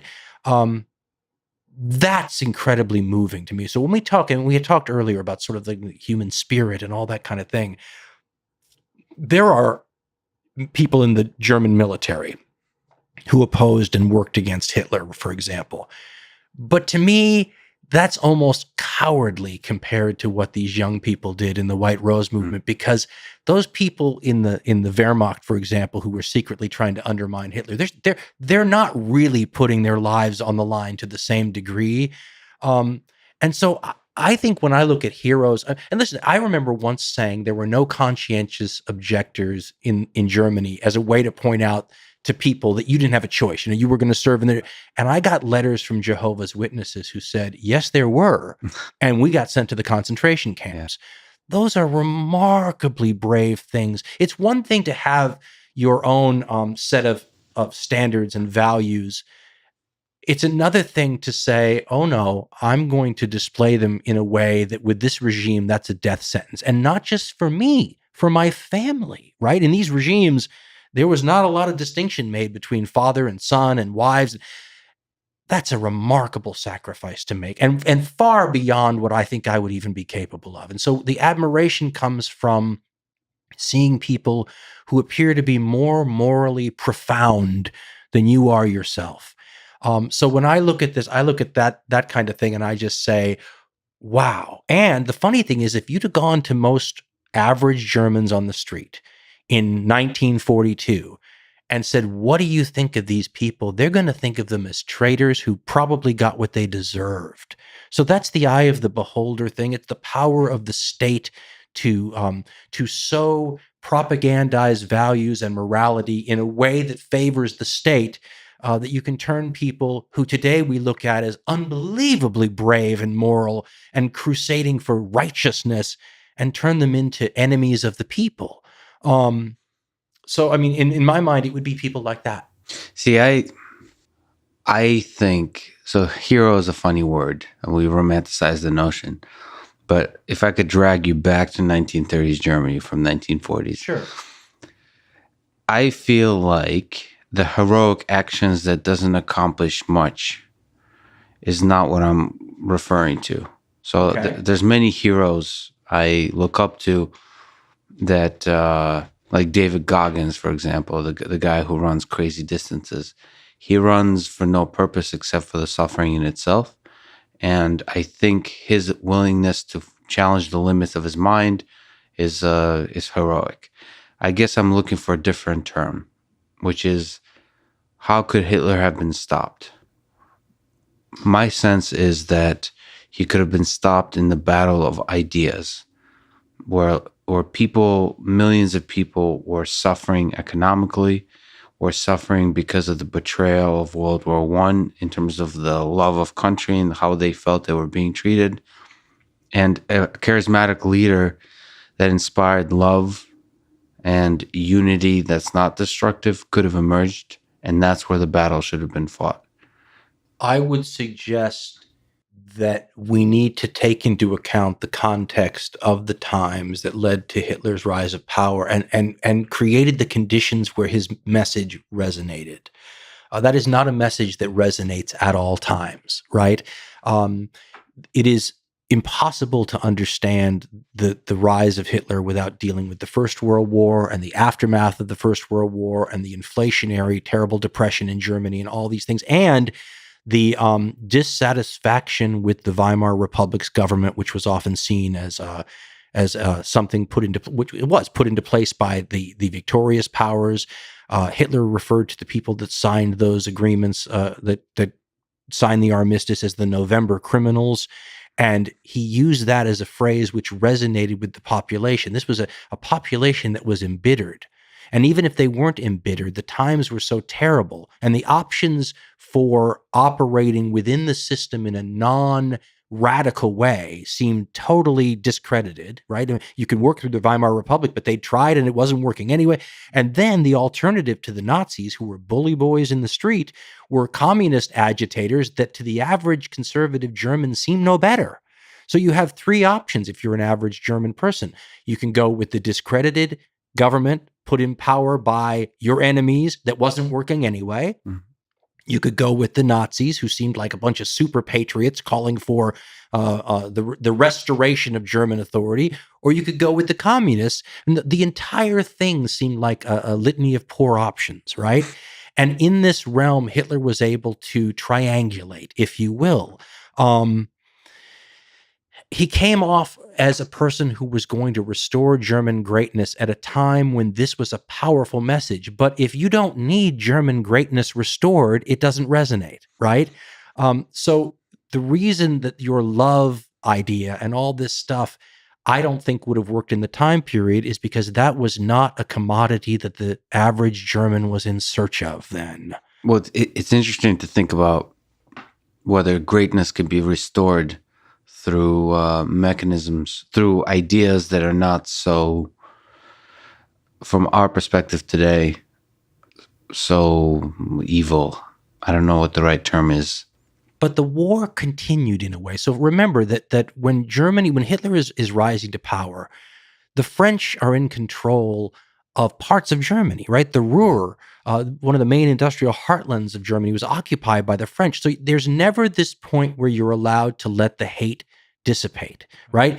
Every time maybe things were calming down, something else would happen to stick the knife in and twist it a little bit more from the average German's perspective, right? The reparations, right? So if you say, okay, well, we're going to get back on our feet, the reparations were crushing. These things prevented the idea of love or brotherhood and all these things from taking hold.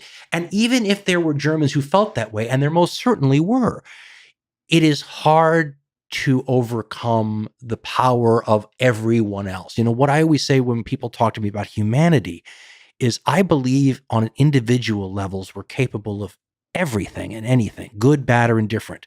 But collectively, it's different, right?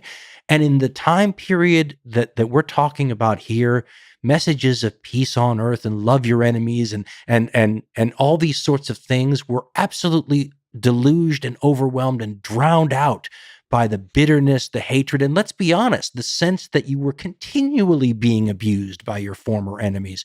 There were a lot of people in the Allied side that realized this and said, we're setting up the next war. They understood that you can only do certain things to collective human populations for a certain period of time before it is natural for them to want to. And you can see German posters from the region, Nazi propaganda posters that show them breaking off the chains of their enemies. And I mean, Germany awake, right? That was the great slogan. So I think love is always a difficult option. And in the context of those times, it was even more disempowered than normal. Well, this goes to just to linger on it for a little longer, the question of the inevitability of history. Do you think Hitler could have been stopped?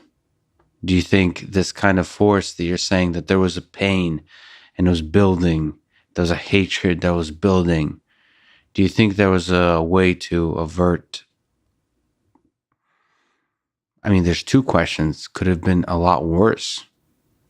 And could it have been better in the trajectory of history in the 30s and 40s? The most logical, see, we had started this conversation, it brings a wonderful bow tie into the discussion and buttons it up nicely. We had talked about force and counterforce earlier.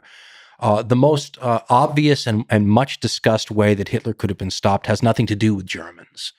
When he remilitarized the Rhineland, everyone talks about what a couple of French divisions would have done had they simply gone in and contested. And this was something Hitler was it might have been the most nervous time in his entire career because he was afraid that they would have responded with force, and he was in no position to do anything about it if they did.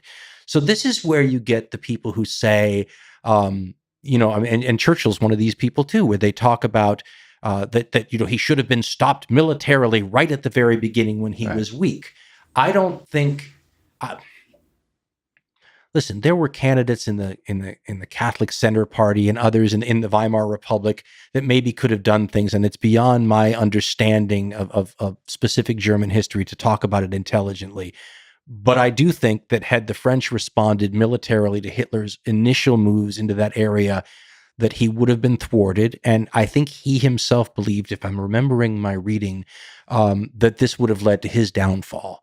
So the potential, what I don't like about this is that it almost legitimizes military intervention at a very early stage to prevent worse things from happening.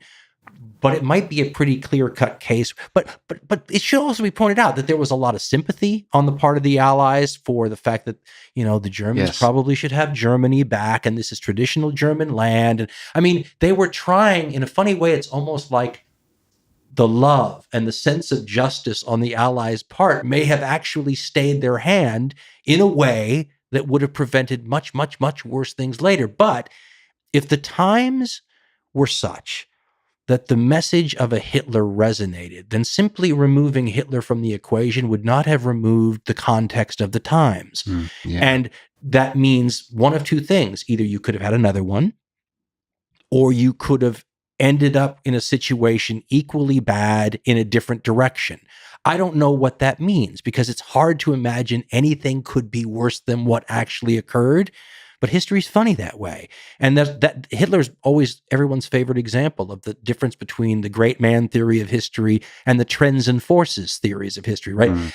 The times made a Hitler possible and maybe even desirable to some. If you took him out of the equation, those trends and forces are still in place, right? So what does that mean? If you take him out and the door is still open, does somebody else walk through it? Yeah, it's mathematically speaking, the probability of charismatic leaders emerge. I'm so torn on that. I'm at this point. Here's another way to look at it. The institutional stability of Germany in that time period was not enough to push back. And there are other periods in German history. I mean, that Hitler arisen in 1913, he doesn't get anywhere because Germany's institutional power is enough to simply quash that. It's the fact that Germany was unstable anyway that prevented a united front that would have kept radicalism from getting out of hand. Does that make sense? Yes, absolutely. A tricky question on this, just to stay on this a little longer, because I'm not sure how to think about it, is the World War II versus the Holocaust. When we were talking just now about the way that history unrolls itself, and could Hitler have been stopped? And I don't quite know what to think about Hitler without the Holocaust, and perhaps in his thinking how essential the anti-Semitism and the hatred of Jews was. It feels to me that, I mean, I don't, we were just talking about where did he pick up his hatred of the Jewish people. There's stories in Vienna and so on that it almost is picking up the idea of anti-Semitism as a really useful tool, as opposed to actually believing it in his core. Do you think World War II, as it turned out, and Hitler as he turned out, would be possible without anti-Semitism? Could we have avoided the Holocaust? Or was it an integral part of the ideology of fascism and the Nazis? Not an integral part of fascism, because Mussolini really, I mean, Right. Mussolini did it to please Hitler, but it wasn't an integral part. What's interesting to me is that that's the big anomaly in the whole question, because anti-Semitism didn't need to be a part of this at all, right? Hitler had a conspiratorial view of the world. He was a believer that the Jews controlled things, right? The Jews were responsible for both Bolshevism on one side and capitalism on the other. They ruled the banks. I mean, the United States was a Jewified country, right? Bolshevism was a Jewified sort of a political. In other words, he saw Jews everywhere, and he had that line about if the Jews of Europe force another war to Germany, they'll pay the price or whatever. But then you have to believe that they're capable of that. The Holocaust is a weird sidebar to the whole thing. And here's what I've always found interesting. It's a sidebar that weakened Germany. Because look at the First World War. Jews fought for Germany, right? Who was the most important? And this is a very arguable point, but it's just the first one that pops into my head. Who was the most important Jewish figure that would have maybe been on the German side had the Germans had a non-anti-Semitic, well, listen, that whole part of Einstein. yes, it was Einstein. But the whole, I should point out that to say Germany or Europe or Russia or any of those things were not anti-Semitic is to do injustice to history, right? Pogroms everywhere. I mean, yes, that is it's standard operating procedure. What you see in the Hitlerian era is an absolute huge spike, right? Because the government has a conspiracy theory that the Jews have. It's funny because Hitler both thought of them as weak and super powerful at the same time, right? And as an outsider people that weakened Germany, I mean, the whole idea of the blood and how that connects to Darwinism and all that sort of stuff is just weird, right? A real outlier. But Einstein, let's just play with Einstein. If there's no anti-Semitism in Germany, or none above the normal level, right? The baseline level, does Einstein leave? Along with all the other Jewish scientists, and I mean, and what does Germany have as increased technological and intellectual capacity if they stay? Right? It's something that actually weakened that state. It's a tragic flaw in the Hitlerian worldview. But it was so, and I do. You had mentioned earlier, like maybe it was not integral to his character. Maybe it was a wonderful tool for power. Yes. I don't think so.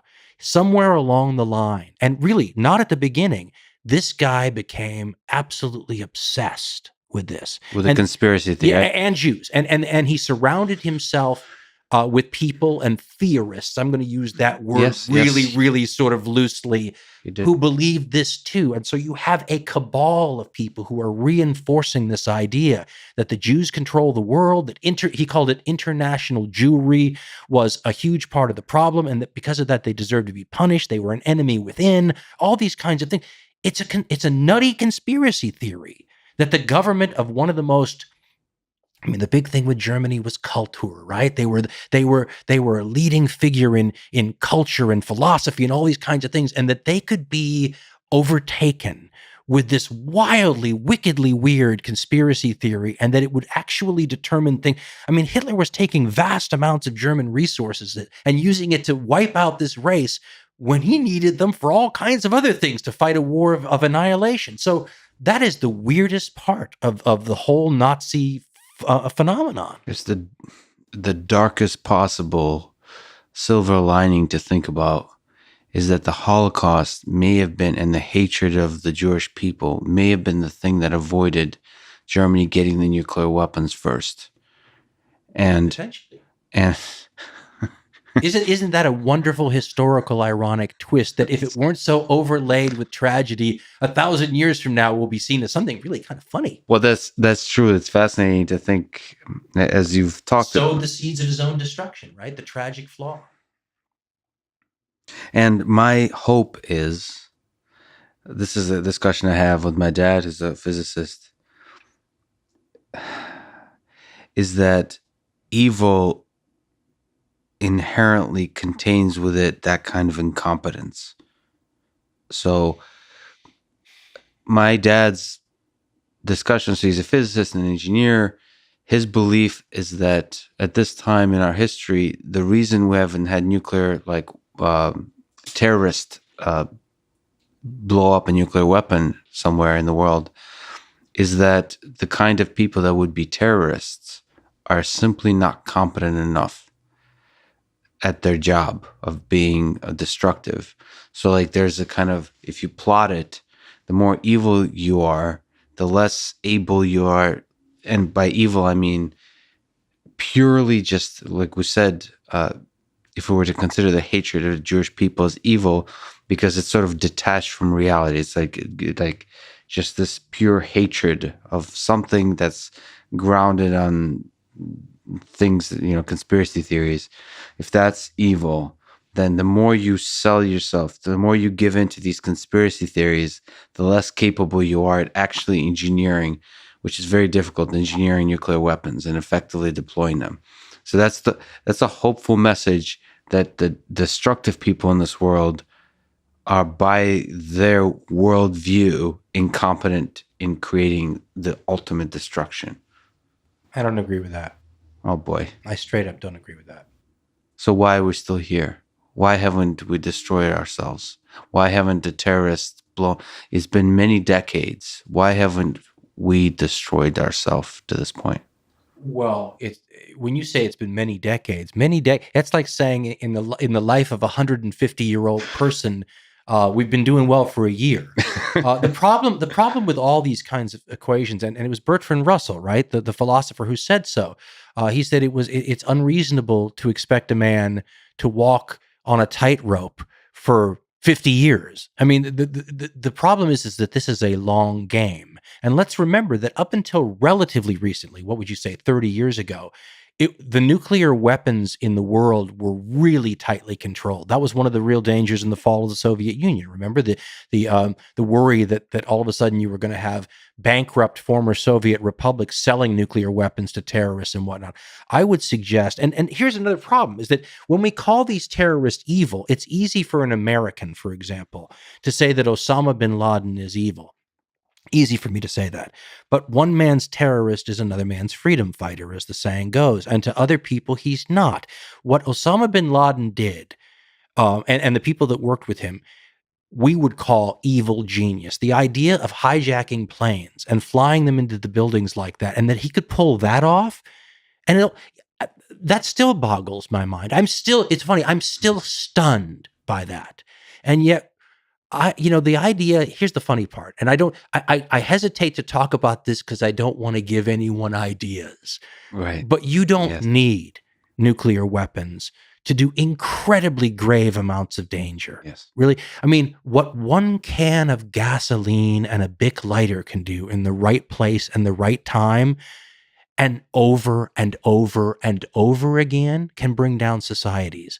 This is the argument behind the importance of the stability that a nation state provides. So when we went in and took out Saddam Hussein, one of the great counter arguments from some of the people who said this is a really stupid thing to do is that Saddam Hussein was the greatest anti-terror weapon in that region that you could have because they were a threat to him. So he took that and he did it in a way that was much more repressive than we would ever be, right? And this is the old line about why we supported right-wing death squad countries, because they were taking out people that would inevitably be a problem for us if they didn't. And they were able to do it in a way we would never be able to do, supposedly. We're pretty good at that stuff, just like the Soviet Union was behind the scenes and underneath the radar. But the idea that the stability created by powerful and strong centralized leadership allowed them, it's almost like outsourcing anti-terror activities, allowed them to, for their own reasons. I mean, you see the same thing in the Syria situation with the Assads. I mean, you can't have an ISIS in that area because that's a threat to the Assad government who will take care of that for you. And then that helps us by not having an ISIS. So I would suggest, one, that the game is still on whether or not these people get nuclear weapons in their hands. I would suggest they don't need them to achieve their goals, really. The crazy thing is, if you start thinking like the Joker in Batman, the terrorist ideas, it's funny, I guess I would be a great terrorist because I'm just full of those ideas. Oh, you could do this. It's scary to think of how vulnerable we are. But the whole point is that you, as the Joker, wouldn't do the terrorist actions. That's the theory that's so hopeful to me with my dad, is that all the ideas, your ability to generate good ideas, forget nuclear weapons, how you can disrupt the power grid, how you can disrupt attack our psychology, attack like with a can of gasoline, like you said, somehow disrupt the American system of ideas, like that, coming up with good ideas there. Are we saying evil people can't come up with evil genius ideas? That's what I'm saying. We have this Hollywood story. I don't think history backs that up. I mean, I think you can say with the nuclear weapons it does, but only because they're so recent. Yes. But I mean, evil genius, I mean, that's almost proverbial.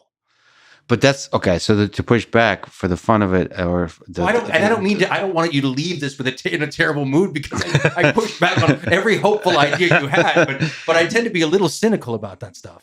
But that goes to the definition of evil, I think, because I'm not so sure human history has a lot of evil people being competent. I do believe that they mostly, like, in order to be good at doing what may be perceived as evil, you have to be able to construct an ideology around which you truly believe when you look in the mirror by yourself that you're doing good for the world. And it's difficult to construct an ideology where destroying the lives of millions or disrupting the American system. I'm already contradicting myself as I'm saying. I was just going to say, people have done this already. Yeah. Yes. So but then it's the question of, like, about aliens with the idea that if the aliens are all out there, why haven't they visited us? The same question, if it's so easy to be evil, not easy, if it's possible to be evil, why haven't we destroyed ourselves? And your statement is, from the context of history, the game is still on. And it's just been a few years since we found the tools to destroy ourselves. And one of the challenges of our modern time that we don't often think about, this pandemic kind of revealed, is how soft we've gotten in terms of our deep dependence on the system. So somebody mentioned to me, what happens if power goes out for a day? What happens if power goes out for a month? For example, the person that mentioned this was a Berkeley faculty that I was talking with. He's an astronomer who's observing solar flares. And it's very possible that a solar flare, they happen all the time to different degrees. Knock out your cell phones. Yeah, to knock out the power grid for months. So, like, just as a thought experiment, what happens if just power goes out for a week in this country. Like the electromagnetic pulses and the nuclear weapons and all those kinds of things. Yeah. But maybe that's an act of nature. Yes. And even just the act of nature will reveal like a little the fragility of it all. Yeah. And then the evil can emerge. I mean, the kind of things that might happen when power goes out, especially during a divisive time. Well, you won't have food. At baseline level, that would mean that the entire supply chain begins to break down, and then you have desperation, and desperation opens the door to everything. Can I ask a dark question? As opposed to the other things we've been talking about? Well, there's always a thread, a hopeful message. I think there'll be a hopeful message on this one too. You may have the wrong guess. I'm just saying. If you were to bet money on the way that human civilization destroys itself, or it collapses in some way that is where the result would be unrecognizable to us as anything akin to progress, what would you say? Is it nuclear weapons? Is it some societal breakdown through just more traditional kinds of war? Is it engineered pandemics, nanotechnology? Is it artificial intelligence? Is it something we can't even expect yet? Do you have a sense of how we humans will destroy ourselves? Or might we live forever? I think what governs my view of this thing is the ability for us to focus ourselves collectively, right? And that gives me the choice of looking at this and saying, what are the odds we will do X versus Y, right? So go look at the 62 Cuban Missile Crisis, yes, where we looked at the potential of nuclear war and we stared right in the face of that. To me, I consider that to be, you want to talk about a hopeful moment? That's one of the rare times in our history where I think the odds were overwhelmingly that there would be a nuclear war. And I'm not the super Kennedy worshiper that, I grew up in an era where he was, especially amongst people in the Democratic Party, he was almost worshipped. And I was never that guy. But I will say something. John F. Kennedy by himself probably made decisions that saved 100 million or more lives because everyone around him thought he should be taking the road that would have led to those deaths. And to push back against that is, when you look at it now, I mean, again, if you were a betting person, you would have bet against that. And that's rare, right? So when we talk about how the world will end, the fact that one person actually had that in their hands meant that it wasn't a collective decision. It gave, remember I said I trust people on an individual level, but when we get together, we're more like a herd and we devolve down to the lowest common denominator. That was something where the higher ethical ideas of a single human being could come into play and make the decisions that influence the events. But when we have to act collectively, I get a lot more pessimistic. So take what we're doing to the planet. And we talk about it always now in terms of climate change, which I think is far too narrow. Look at, and I always get very frustrated when we talk about these arguments about, is it happening? Is it human?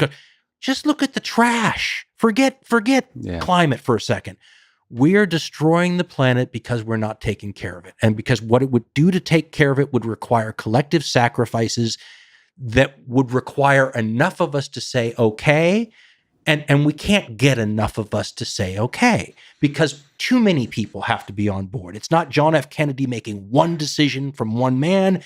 We have to have 85% of us or something around the world. Not just, you can't say we're going to stop doing damage to the world here in the United States if China does it, right? So the amount of people that have to get on board that train is hard. You get pessimistic hoping for those kinds of shifts unless it's right, Krypton's about to explode. And so I think if you're talking about a gambling man's view of this, that's got to be the odds-on favorite because it requires such a unanimous. And the systems maybe aren't even in place, right? The fact that we would need intergovernmental bodies that are completely discredited now on board, and you would have to subvert the national interests of nation states. I mean, the amount of things that have to go right in a short period of time. We don't have 600 years to figure this out, right? So to me, that that looks like the most likely just because the things we would have to do to avoid it seem the most unlikely. Does that make sense? Yes, absolutely. I believe, call me naive, in just like you said with the individual, I believe that charismatic leaders, individual leaders, will save us. Like What if this. you don't get them all at the same time? What if you get a charismatic leader in one country, or what if you get a charismatic leader in a country that doesn't really matter that much? Well, it's a ripple effect. So it starts with one leader, and their charisma inspires other leaders. Like so, it's like one ant queen steps up, and then the rest of the ants starts behaving, and then there's like little other spikes of leaders that emerge, and then that's where collaboration emerges. I tend to believe that like when you heat up the system and shit starts getting really chaotic, then the leader, whatever this collective intelligence that we've developed, the leader will emerge. Like there, Do you think there's just as much of a chance, though, that the leader would emerge and say, the Jews are the people who did all this? That's And we're right. going to, you know what I'm saying? Is that the idea that they would come up, you have a charismatic leader and he's going to come up with the right, or she is going to come up with the right solution as opposed to totally coming up with the wrong solution. I mean, I guess what I'm saying is you could be right, but a lot of things have to go the right way. But my intuition about the evolutionary process that led to the creation of human intelligence and consciousness on Earth results in the power of, like, if we think of it, just the love in the system versus the hate in the system, that the love is greater, the human kindness potential in the system is greater than the human hatred potential. And so the leader that is in the time when it's needed, the leader that inspires love and kindness is more likely to emerge and will have more power. So you have the Hitlers of the world that emerge, but they're actually, in the grand scheme of history, are not that impactful. So it's weird to say, but not that many people died in World War II. If you look at the full range of human history, it's you go up to 100 million, whatever that is. With natural pandemics too, you can have those kinds of numbers, but it's still a percentage. I forget what the percentage is, maybe 3-5% of the human population on Earth. Maybe it's a little bit focused on a different region, but it's not destructive to the entirety of human civilization. So I believe that the charismatic leaders, when time is needed, that do good for the world in the broader sense of good, are more likely to emerge than the ones that say kill all the Jews. It's possible, though, and this is just, I've thought about this all of 30 seconds, but I mean, we're betting money here on the 21st century. Who's going to win? I think maybe you've divided this into too much of a black and white dichotomy. Yes. This love and good on one side and this evil on another. Let me throw something that might be more in the center of that linear balancing act: self-interest, which may or may not be good. The good version of it we call enlightened self-interest, right? The bad version of it we call selfishness. But self-interest to me seems like something more likely to impact the outcome than either love on one side or evil on the other. Simply a question of what's good for me, or what's good for my country, or what's good from my point of view, or what's good for my business. I mean, if you tell me, and maybe I'm a coal miner, or maybe I own a coal mine. If you say to me, we have to stop using coal because it's hurting the earth, I have a hard time disentangling that greater good question from my right now good feeding my family question, right? So I think maybe it's going to be a much more banal thing than good and evil, much more a question of we're not all going to decide at the same time that the interests that we have are aligned. Does that make sense? Yeah, totally. But I mean, I've looked at Ayn Rand and objectivism and kind of really thought, like, how bad or good can things go when everybody's acting selfishly? But I think we're just talking two ants here with microphones talking about ants here with microphones. Right. But like the question is, when this spreads. So what do I mean by love and kindness? I think it's human flourishing on Earth and throughout the cosmos. it feels like whatever the engine that drives human beings is more likely to result in human flourishing. And people like Hitler are not good for human flourishing. So that's what I mean by good is is there's I mean, maybe it's an intuition that kindness is an evolutionary advantage. I hate those terms. I hate to reduce stuff to evolutionary biology always, but it just seems like for us to multiply throughout the universe, it's good to be kind to each other. And those leaders will always emerge to save us from the Hitlers of the world that want to kind of burn the thing down with a flamethrower. That's the intuition. But let's talk about, you brought up evolution several times. So let me play with that for a minute. I think going back to animal times, we are conditioned to deal with overwhelming threats right in front of us. So I have quite a bit of faith in humanity when it comes to impending doom right outside our door. If Krypton's about to explode, I think humanity can rouse themselves to great and would give power to the people who needed it and be willing to make the sacrifices. But that's what makes, I think, the pollution / climate change / screwing up your environment threat so particularly insidious. Is it happens slowly, right? It defies fight and flight mechanisms. It defies the natural ability we have to deal with the threat that's right on top of us. And it requires an amount of foresight that while some people would be fine with that, most people are too worried, and understandably, I think, too worried about today's threat rather than next generation's threat or whatever it might be. So, I mean, when we talk about, when you had said, what do you think the greatest threat is? I think with nuclear weapons, I think, could we have a nuclear war? We darn right could. But I think that there's enough of a inertia we're against that, because people understand instinctively, if I decide to launch this attack against China and I'm India, we're going to have 50 million dead people tomorrow. Whereas if you say we're going to have a whole planet of dead people in 3 generations if we don't start now, I think the evolutionary way that we have evolved mitigates maybe against that. In other words, I think I would be pleasantly surprised if we could pull that off. Does that make sense? Totally. I don't mean to be like I'm the No, side it's predicting great. doom. Well, it's fun that way. I think we're both maybe I'm over the top on the love thing. Maybe I'm over the top on the doom. So it makes for a fun chat, I think. So one guy that I've talked to several times, who's slowly becoming a friend, is a guy named Elon Musk.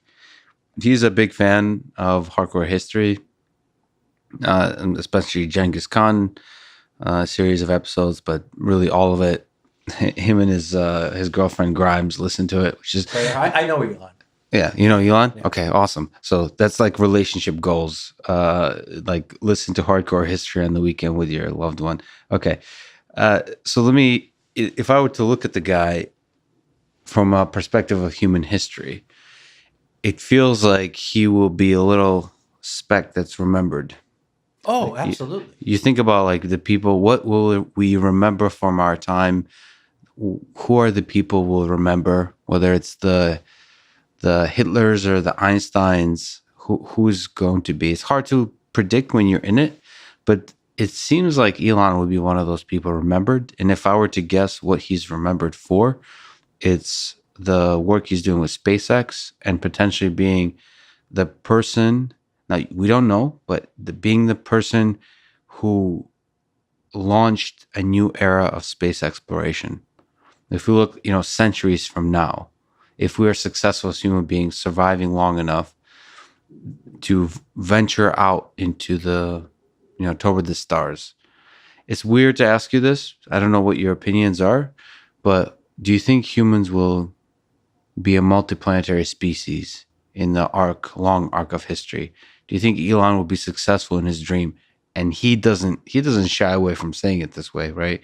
He really wants us to colonize Mars first, and then colonize other Earth-like planets in other solar systems throughout the galaxy. Do you have a hope that we humans will venture out towards the stars? So here's the thing, and this actually, again, dovetails to what we were talking about earlier. I actually, first of all, I toured SpaceX, and it is when it's hard to get your mind around because he's doing what it took governments to do before. Yes. Okay. So it's incredible that we're watching individual companies and stuff doing this. Doing it faster and cheaper. Yeah. Tuition. Well, and pushing the envelope, right? Faster than the governments at the time were moving. It really is. I mean, there's a lot of people who I think who think Elon is overrated, and you have no idea, right? When you go see it, you have no idea. But that's actually not what I'm most impressed with. It's Tesla I'm most impressed with. And the reason why is because in my mind, we just talked about what I think is the greatest threat, the environmental stuff. And I talked about our inability, maybe all at the same time, to be willing to sacrifice our self-interests in order for the goal. And I don't want to put words in Elon's mouth, so you can talk to him if you want to. But in my mind, what he's done is recognize that problem. And instead of building a car that's a piece of crap, but it's good for the environment, so you should drive it, he's trying to create a car that if you're only motivated by your self-interest, you'll buy it anyway. Yep. And it will help the environment and help us transition away from one of the main causes of damage. I mean, one of the things this pandemic and the shutdown around the world has done is show us how amazingly quickly the Earth can actually rejuvenate. We're seeing clear skies in places, species come, and you would have thought it would have taken decades for some of this stuff. So what if, to name just one major pollution source, we didn't have the pollution caused by automobiles, right?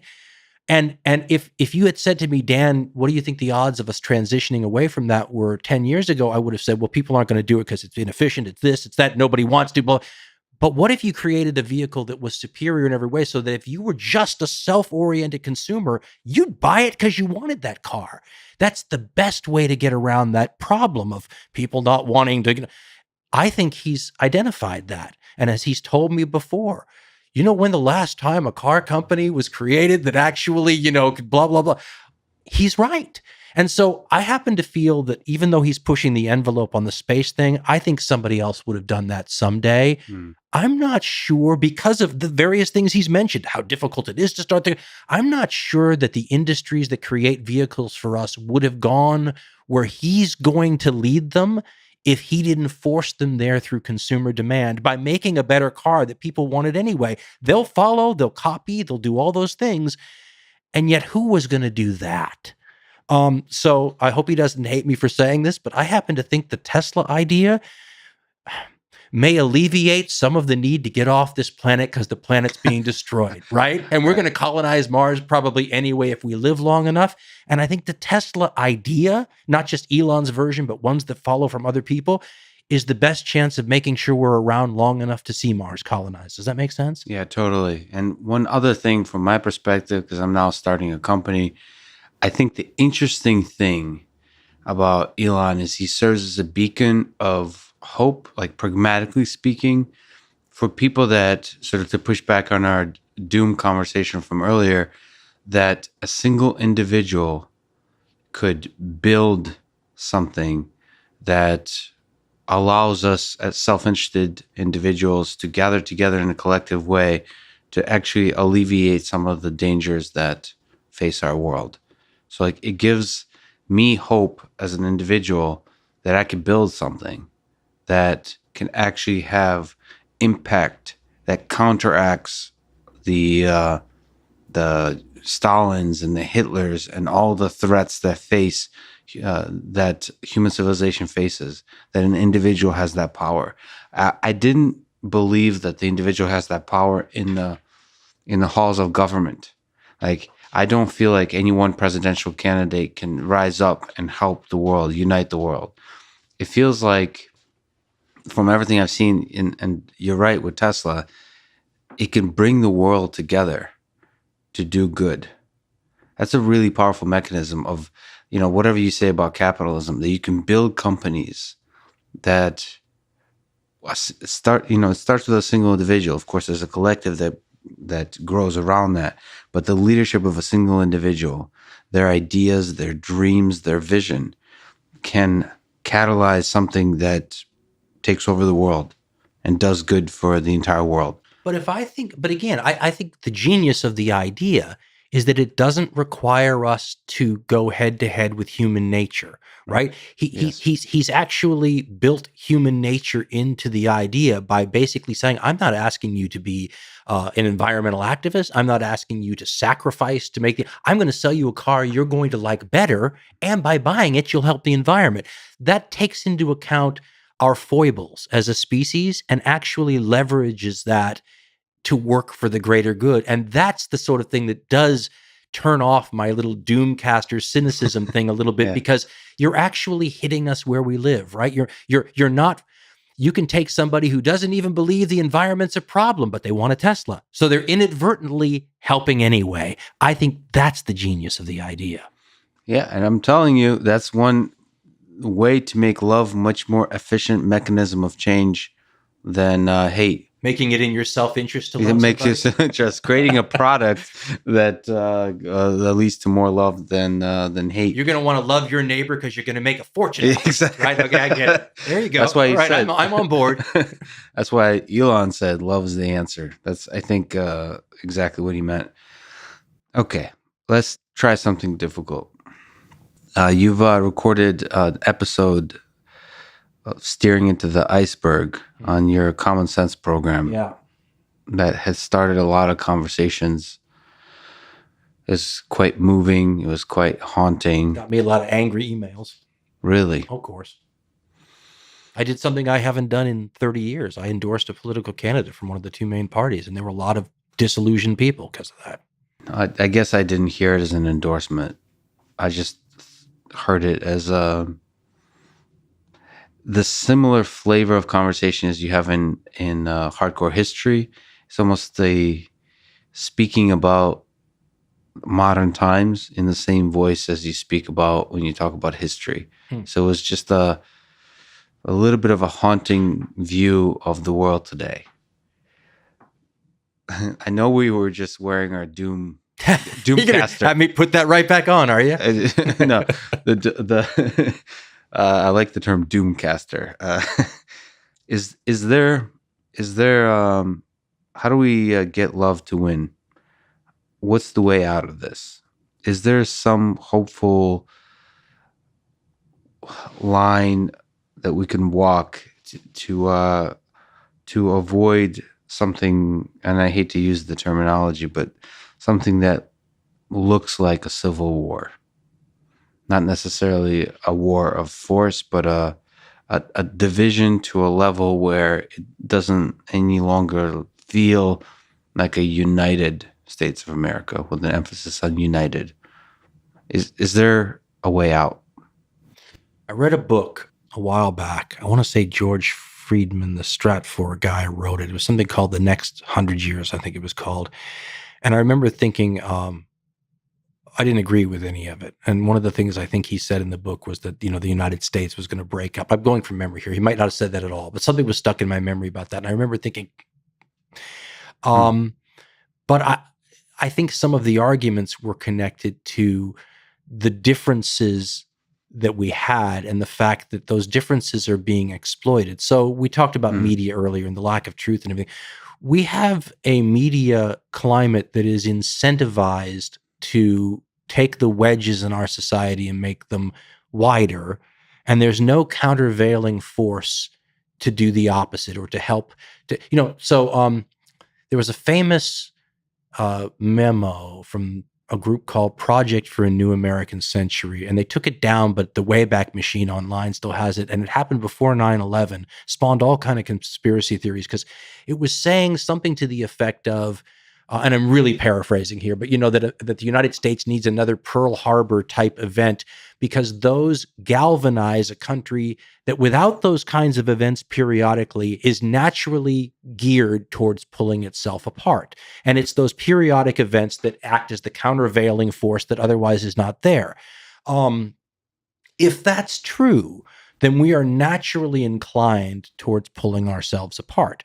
So to have a media environment that makes money off widening those divisions, which we do. I mean, I was in talk radio, and it has those people, the people that used to scream at me because I wouldn't do it. But I mean, we would have these terrible conversations after every broadcast where I'd be in there with the program director and they're yelling at me about heat. Heat was the word. They create more heat. Well, what is heat, right? Heat is division, right? And they want the heat not because they're political. They're not Republicans or Democrats either. We want listeners and we want engagement and involvement. And because of the constructs of the format, you don't have a lot of time to get it. So you can't have me giving you, like on a podcast, an hour and a half or 2 hours where we build a logical argument and you're with me the whole way. Your audience is changing every 15 minutes. So whatever points you make to create interest and intrigue and engagement have to be knee-jerk right now. They told me once that the audience has to know where you stand on every single issue within 5 minutes of turning on your show. In other words, you have to be part of a linear set of political beliefs so that if you feel A about subject A, then you must feel D about subject D. And I don't even need to hear your opinion on it, because if you feel that way about A, you're going to feel that way about D. This is a system that is designed to pull us apart for profit, but not because they want to pull us apart, right? It's a byproduct of the profit. That's one little example of 50 examples in our society that work in that same fashion. So what that Project for a New American Century document was saying is that we're naturally inclined towards disunity, and without things to occasionally ratchet the unity back up again so that we can start from the baseline again and then pull ourselves apart till the next Pearl Harbor, that you'll pull yourself apart, which I think that's what the George Friedman book was saying that I disagreed with so much at the time. So in answer to your question about civil wars, we can't have the same kind of civil war because we don't have a geographical division that's as clear cut as the one we had before, right? You had a basically north-south line and some border states. It was set up for that kind of a split. Now we're divided within communities, within families, within gerrymandered voting districts and precincts, right? So you can't disengage. We're stuck with each other. So if there's a civil war now, for lack of a better word, what it might seem like is the late 1960s, early 1970s, where you had the bombings and, let's call it domestic terrorism and things like that, because that would seem to be something that, once again, you don't even need a large chunk of the country pulling apart. 10% of people who think it's the end times can do the damage. Just like we talked about terrorism before, and a can of gas and a Bic lighter. I've lived in a bunch of places, and I won't give anybody ideas, where a can of gas and a Bic lighter would take 1,000 houses down before you could blink. Yeah. Right?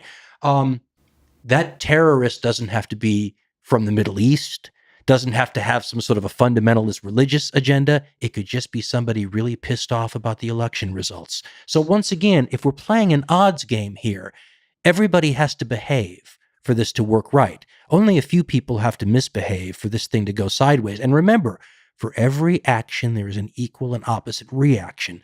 So you don't even have to have those people doing all these things. All they have to do is start a tit-for-tat retribution cycle. And there's an escalation. Yes. And it creates a momentum of its own, which leads fundamentally, if you follow the chain of events down there, to some form of dictatorial government as the only way to create stability, right? You want to destroy the republic and have a dictator? That's how you do. And there are parallels to Nazi Germany, the burning of the Reichstag, blah, blah, blah. And I'm the doomcaster again, aren't I? Well, and some of it could be manufactured by those seeking authoritarian power. Absolutely, like the Reichstag fire was, or the Polish soldiers that fired over the border before the invasion in 1939. To fight the devil's advocate with an angel's advocate, I would say, just as our conversation about Elon, it feels like individuals have power to unite us, to be that force of unity.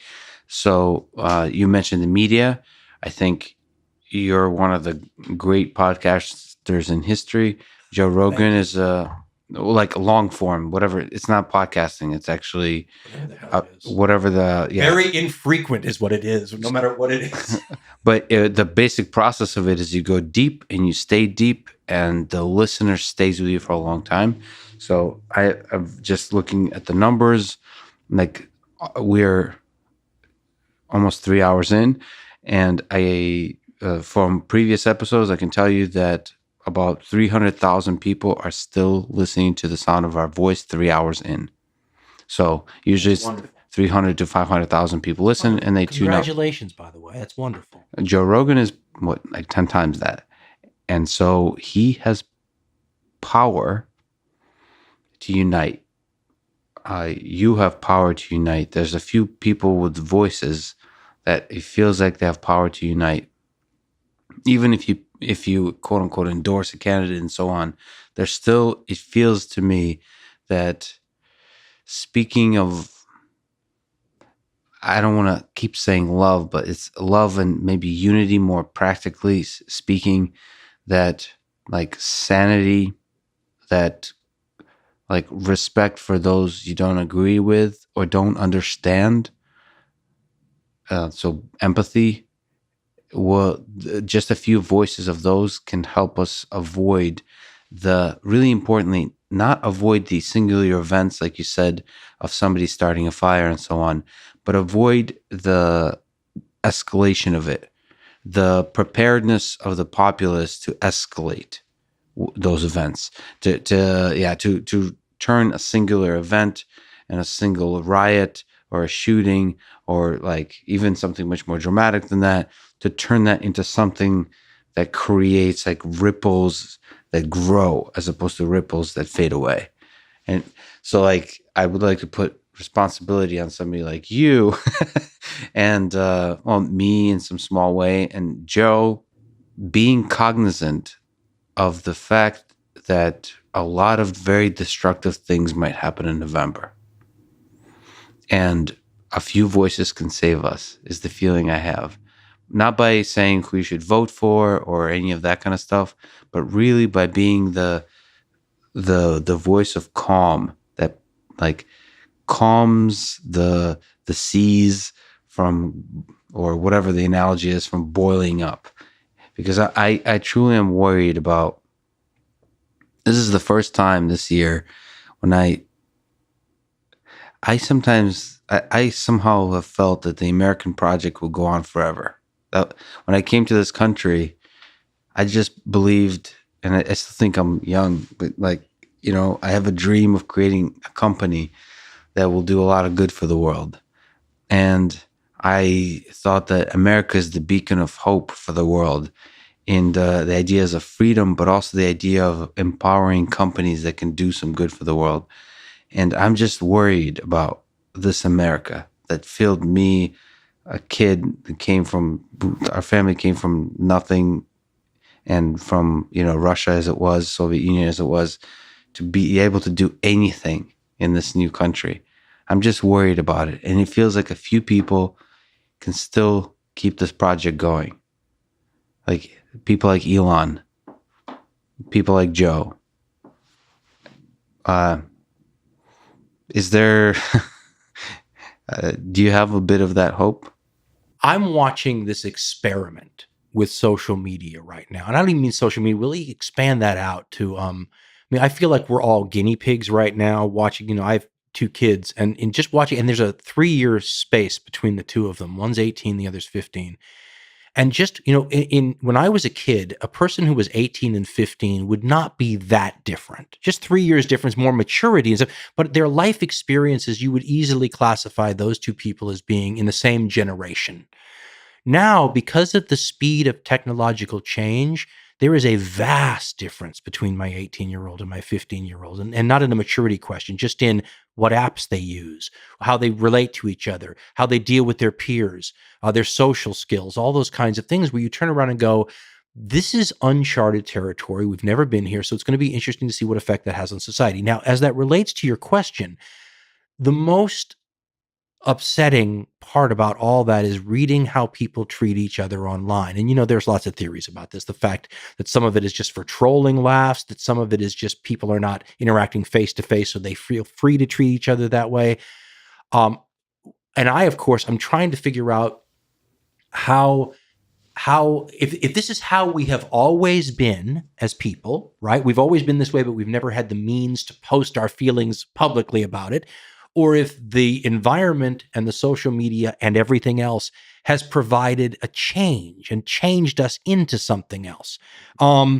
Either way, when one reads how we treat one another and the horrible things we say about one another online, which seems like it shouldn't be that big of a deal, they're just words, but they have a cumulative effect. I mean, I was reading Meghan Markle, who I don't know a lot about because it's too much of the pop side of culture for me to pay.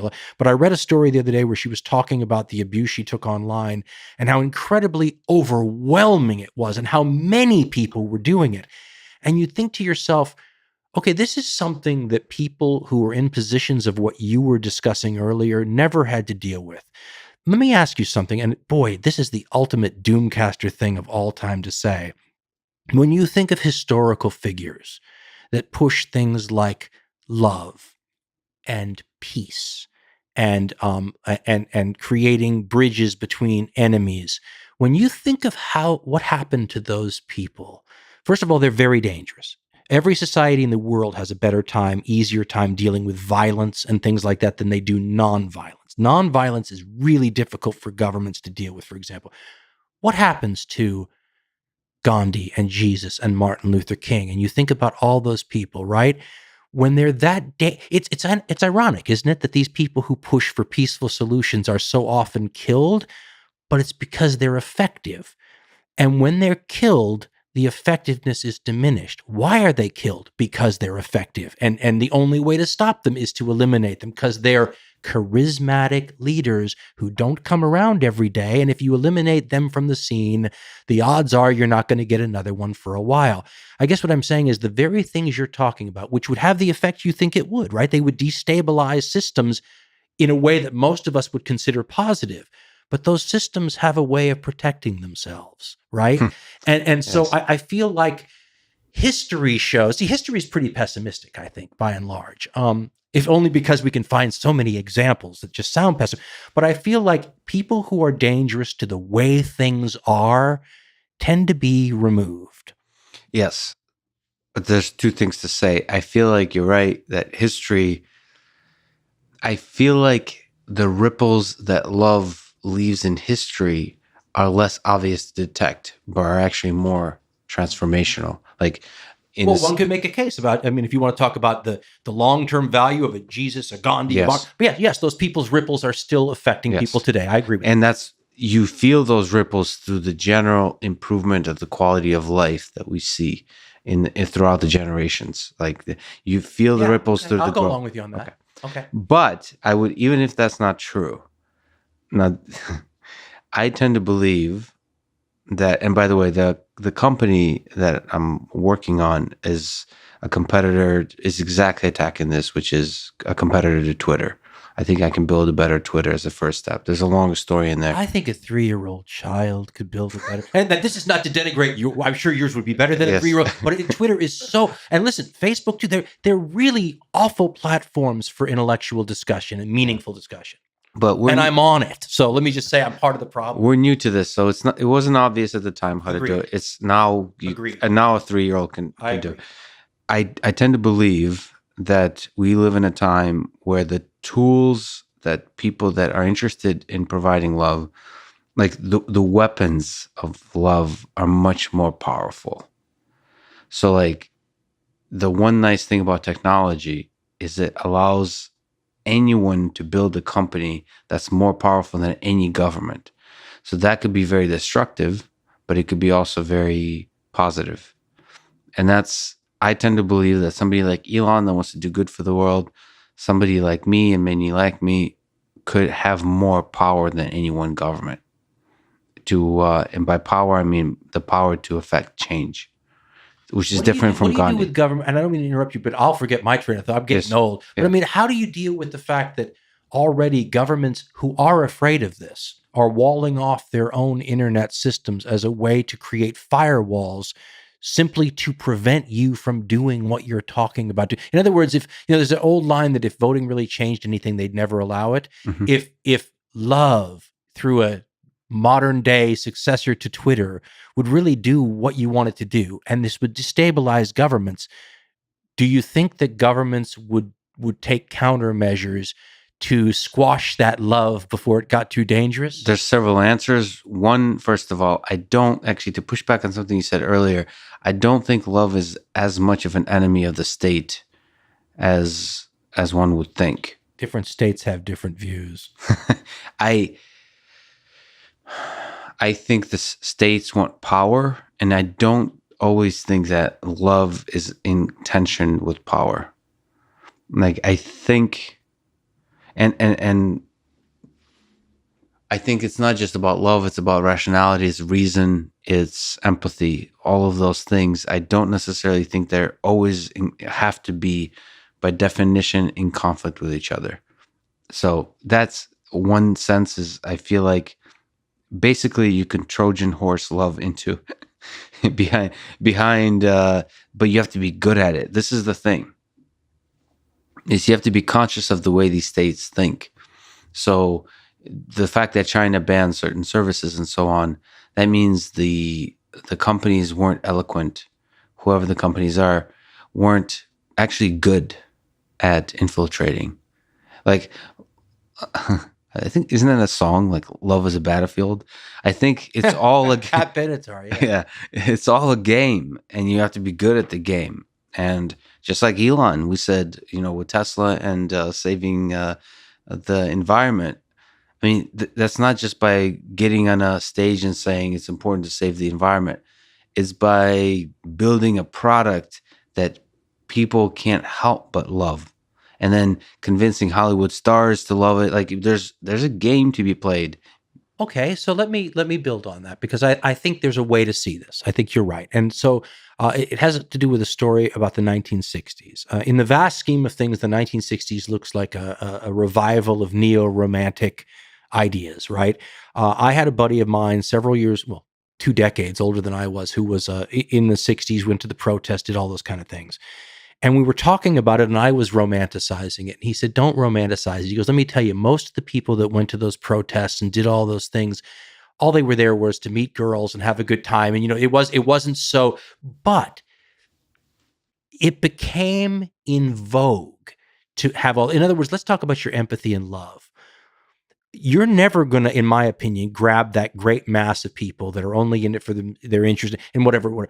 But if meeting girls for a young teenage guy requires you to feign empathy, requires you to read deeper subjects because that's what people are into, you can almost, as a silly way to be trendy, you could make maybe empathy trendy, Yep. love trendy, solutions that are the opposite of that, the kind of things that people inherently will not put up with. In other words, the possibility exists to change the zeitgeist, Yes. and reorient it in a way that even if most of the people aren't serious about it, the results are the same. Does that make sense? Absolutely. Okay. Okay. So we've found a meeting of the minds. Yeah, exactly. creating incentives that encourage the best and the most beautiful aspects of human against nature. our will. It all boils down to meeting girls and boys. Listen. Once again, you're getting to the bottom of the evolutionary motivations, and you're always on safe ground when you do that. Yeah.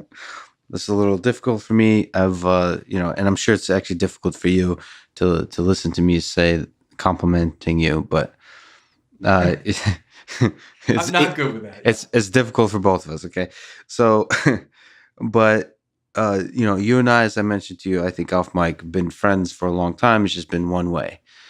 So like It's two-way now. It's two-way now. So like that's the beauty of podcasting. I mean, now just been fortunate enough with this particular podcast that I see it in people's eyes when they meet me that they've been friends with me for a few years now, and we become fast friends actually after we start talking. Yeah, but it's one way in that first moment. There's something about especially hardcore history that.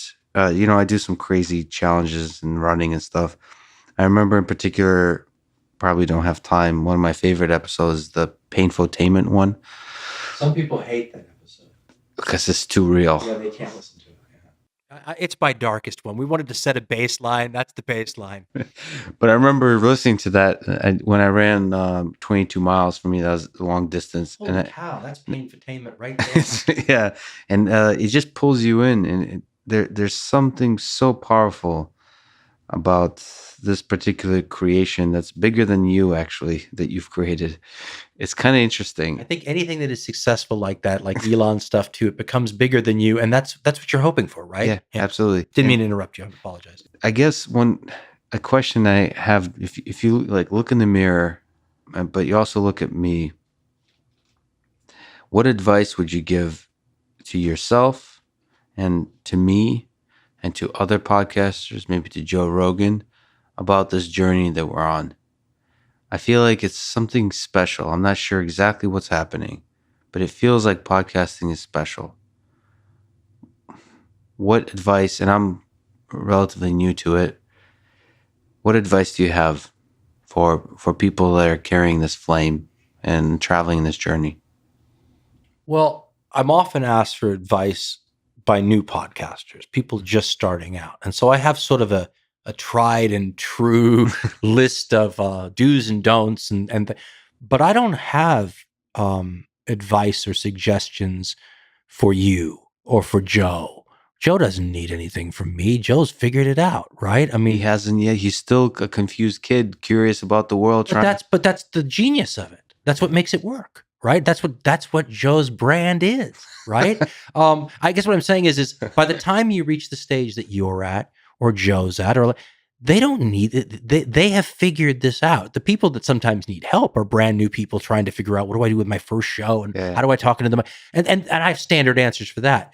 But you found your niche. I mean, you don't need me to tell you what to do. As a matter of fact, I might ask you questions about how you do what you do, right? Well, there's I guess there's specific things, like we were talking offline about monetization. That's a fascinating one. Very difficult as an independent, yeah. And one of the things that Joe is facing with, I don't know if you're paying attention, but he joined Spotify with a $100 million deal for going exclusive on their platform. The idea of exclusivity, that one, I don't give a damn about money personally, but I'm single, so, and I like living in a shitty place, so I enjoy. So I guess makes it easy. You get the freedom, right, to not care. Yeah, freedom. Materials is slave. Not saving for anybody's college. Exactly. Yeah. Okay, so on that point, but I also, okay, maybe it's romanticization, but I feel like podcasting is pirate radio. And when I first heard about Spotify partnering up with Joe, I was like, fuck the man. I said, I drafted a few tweets and so on, just like attacking Spotify. Then I calmed myself down that you can't lock up this special thing we have. But then I realized that maybe that these are vehicles for just reaching more people and actually respecting podcasters more and so on. So that's what I mean by it's unclear what the journey is, because you also serve as beacon for, now there's like millions, 1 million plus podcasters. I wonder what the journey is. Do you have a sense? Are you romantic in the same kind of way, in feeling that, because you have a roots in radio too? Do you feel that podcasting is pirate radio, or is the Spotify thing one possible avenue? Are you nervous about Joe as a fan, as a friend of Joe, or is this a good thing for us? So my history of how I got involved in podcasting is interesting. Yes. I was in radio. And then I started a company back in the era where the .com boom was happening and everybody was being bought up, and it just seemed like a great idea, right? I did it with 6 other people, and the whole goal of the company was, we had to invent the term. I'm sure everybody, I mean, there's other places that invented it at the same time, but what we were pitching to investors was something called amateur content. So this is before YouTube, before podcasting, before all this stuff. And my job was to be the evangelist. Mm-hmm. And I would go to these people and talk and sing the praises of all the ways that amateur content was going to be great. And I never got a bite.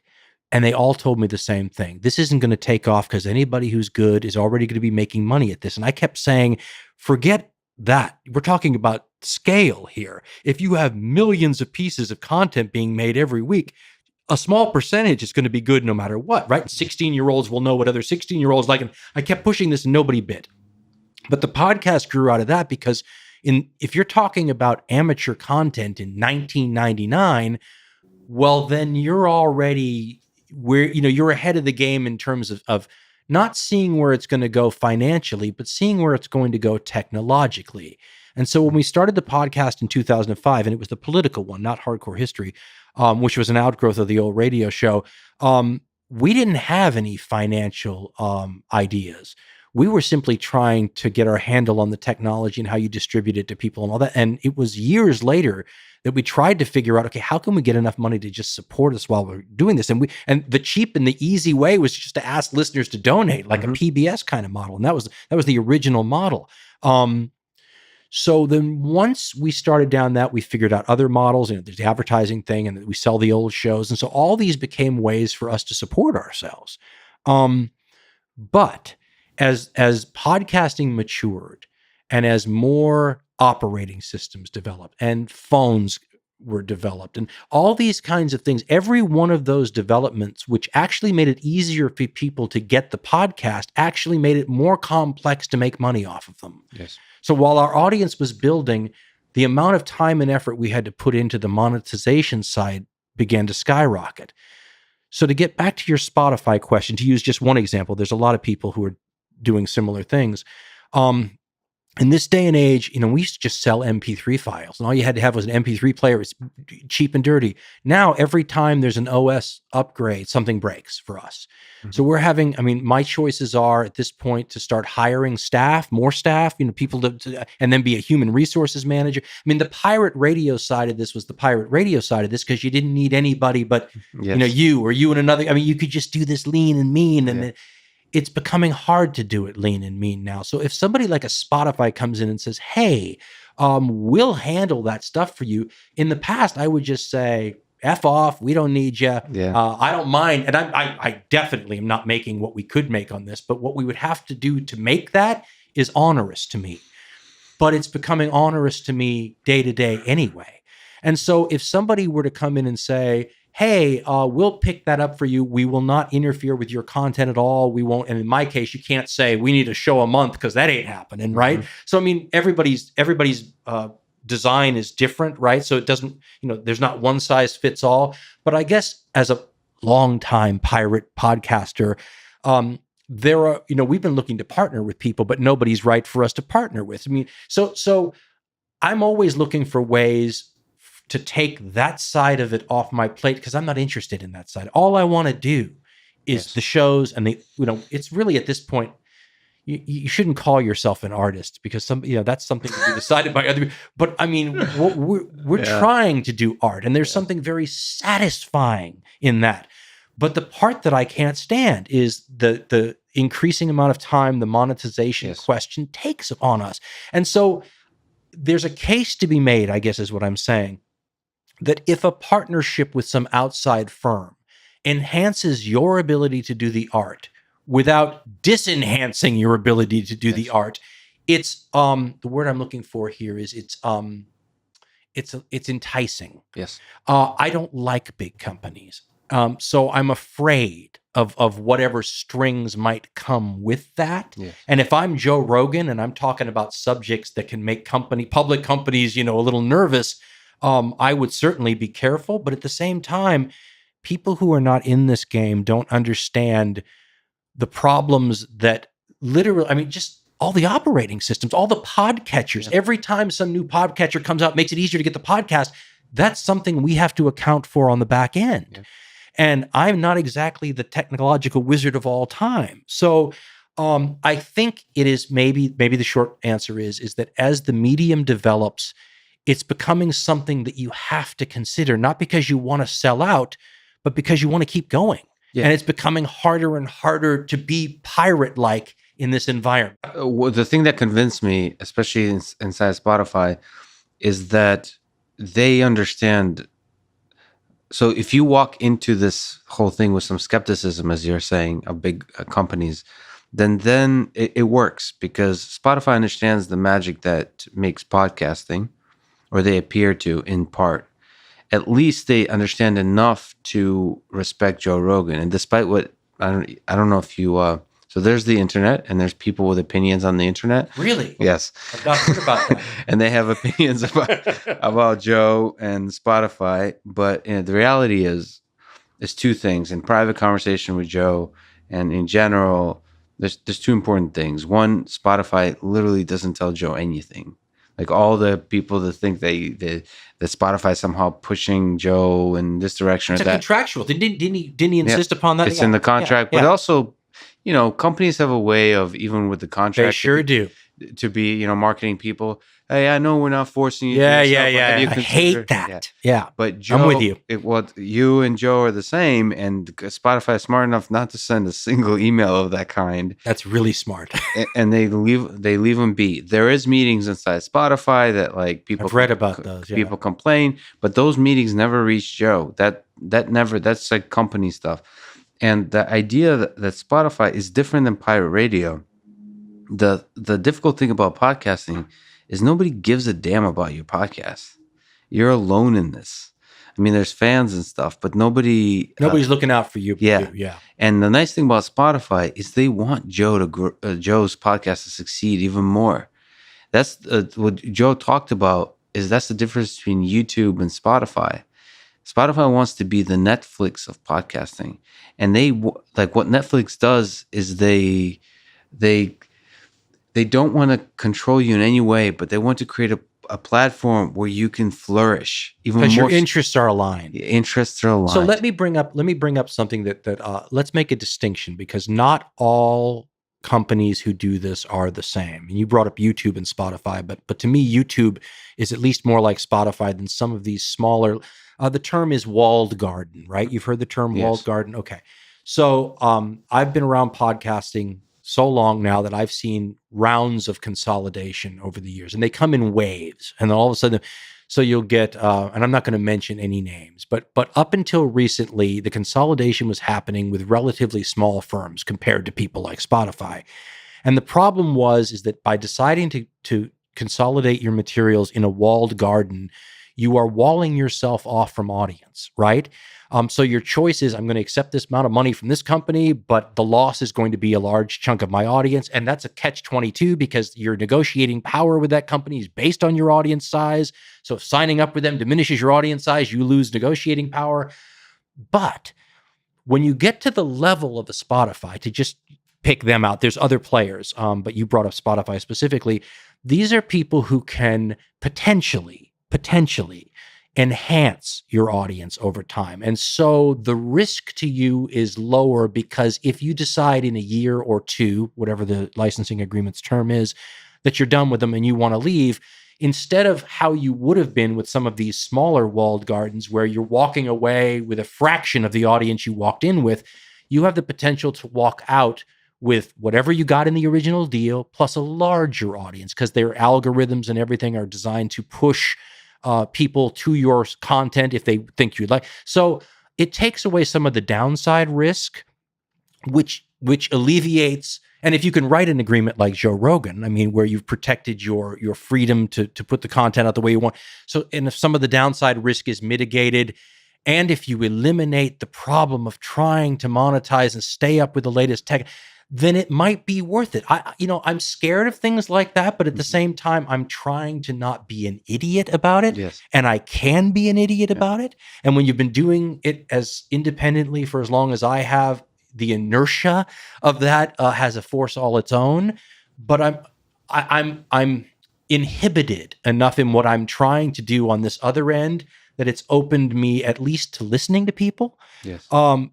But listen, at the same time, I love my audience, and it sounds like a cliche, but they're literally the reason I'm here. So I want to make sure that whatever I do, if I can, is in keeping with a relationship that I've developed with these people over 15 years. But like you said, no matter what you do, you are because see, here's the thing. If you don't sign up with one of those companies to make it easier for them to get your stuff on this hand, they might yell at you for how difficult it is because the new operating system just updated and I can't get your. So either way, you're opening yourself up to ridicule at this point. All of that makes it easier to go, well, if the right deal came along and they weren't screwing me and they weren't screwing my audience and blah, blah. Again, in this business, when you're talking about cutting edge technology that is ever changing, and as you said, 1 million podcasts and growing, I think you have to try to maintain flexibility. And especially if they can mitigate the downside risk, I think you'd be an idiot to not at least try to stay up on the current trends. And look, I'm watching Joe. I'm going, okay, let's see how it goes for Joe. You know? I mean, if he's like, this is terrible, I'm getting out of this, you go, okay, those people are off. So Joe's put himself out as a guinea pig, and the rest of us guinea pigs appreciate it. As a fan of your show and as a fan of Netflix, the people there, I think I can speak for like millions of people in hope that Hardcore History comes to Netflix, or if Spotify becomes the Netflix of podcasting, then to Spotify. There's something at its best that they bring out you said artists, so I can say it, is they bring out the best out of the artists. They remove some of the headache, and somehow like they put at their best, Netflix, for example, is able to enforce and find the beauty and the power in the creations that you make, even better than you. Like, they don't interfere with the creations, but they somehow, it's a branding thing probably too. Yeah, but interfering would be a no-go for me. That's right. Yeah. Absolutely. That can't happen. But that's why Netflix is masterful. They seem to not interfere with the talent, as opposed to I could throw other people under the bus. Like, there's Amazon. A lot of places under the bus that could be thrown. Absolutely. So I know there's probably people screaming yes right now. In terms of Hardcore History on Netflix would be awesome. And I don't love asking this question, but it's asked probably the most popular question that's unanswerable. So let me try to ask it in a way that you would actually answer it, which is, of course, you said you don't release shows very often.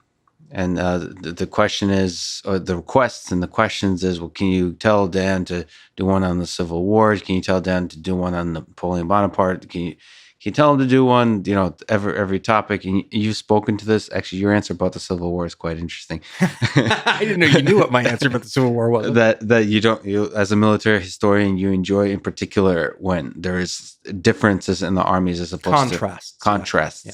As with the Civil War, which like blew my mind when I heard you say there's not an interesting, a deep, intricate contrast between the two opposing sides. It's like the Roman Civil Wars, where it's legionary against legionary. Yeah. And you've also said that the shows you work on are ones where you have some roots of fundamental understanding about that period, and so like when you work on a show, it's basically like pulling at those strings further and like refreshing your mind and learning. You have definitely done the research. Wow, these are like words out of my mouth. Yeah. You're right. And so, but is there something like shower thoughts on Reddit? Is there some ideas that are like lingering in your head about possible future episodes?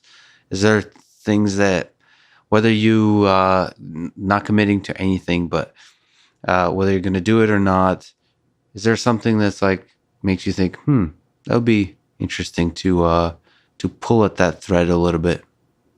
Oh yeah, we have things we keep in our back pocket for later. So, Blueprint for Armageddon, the First World War series we did, that was in my back pocket the whole time.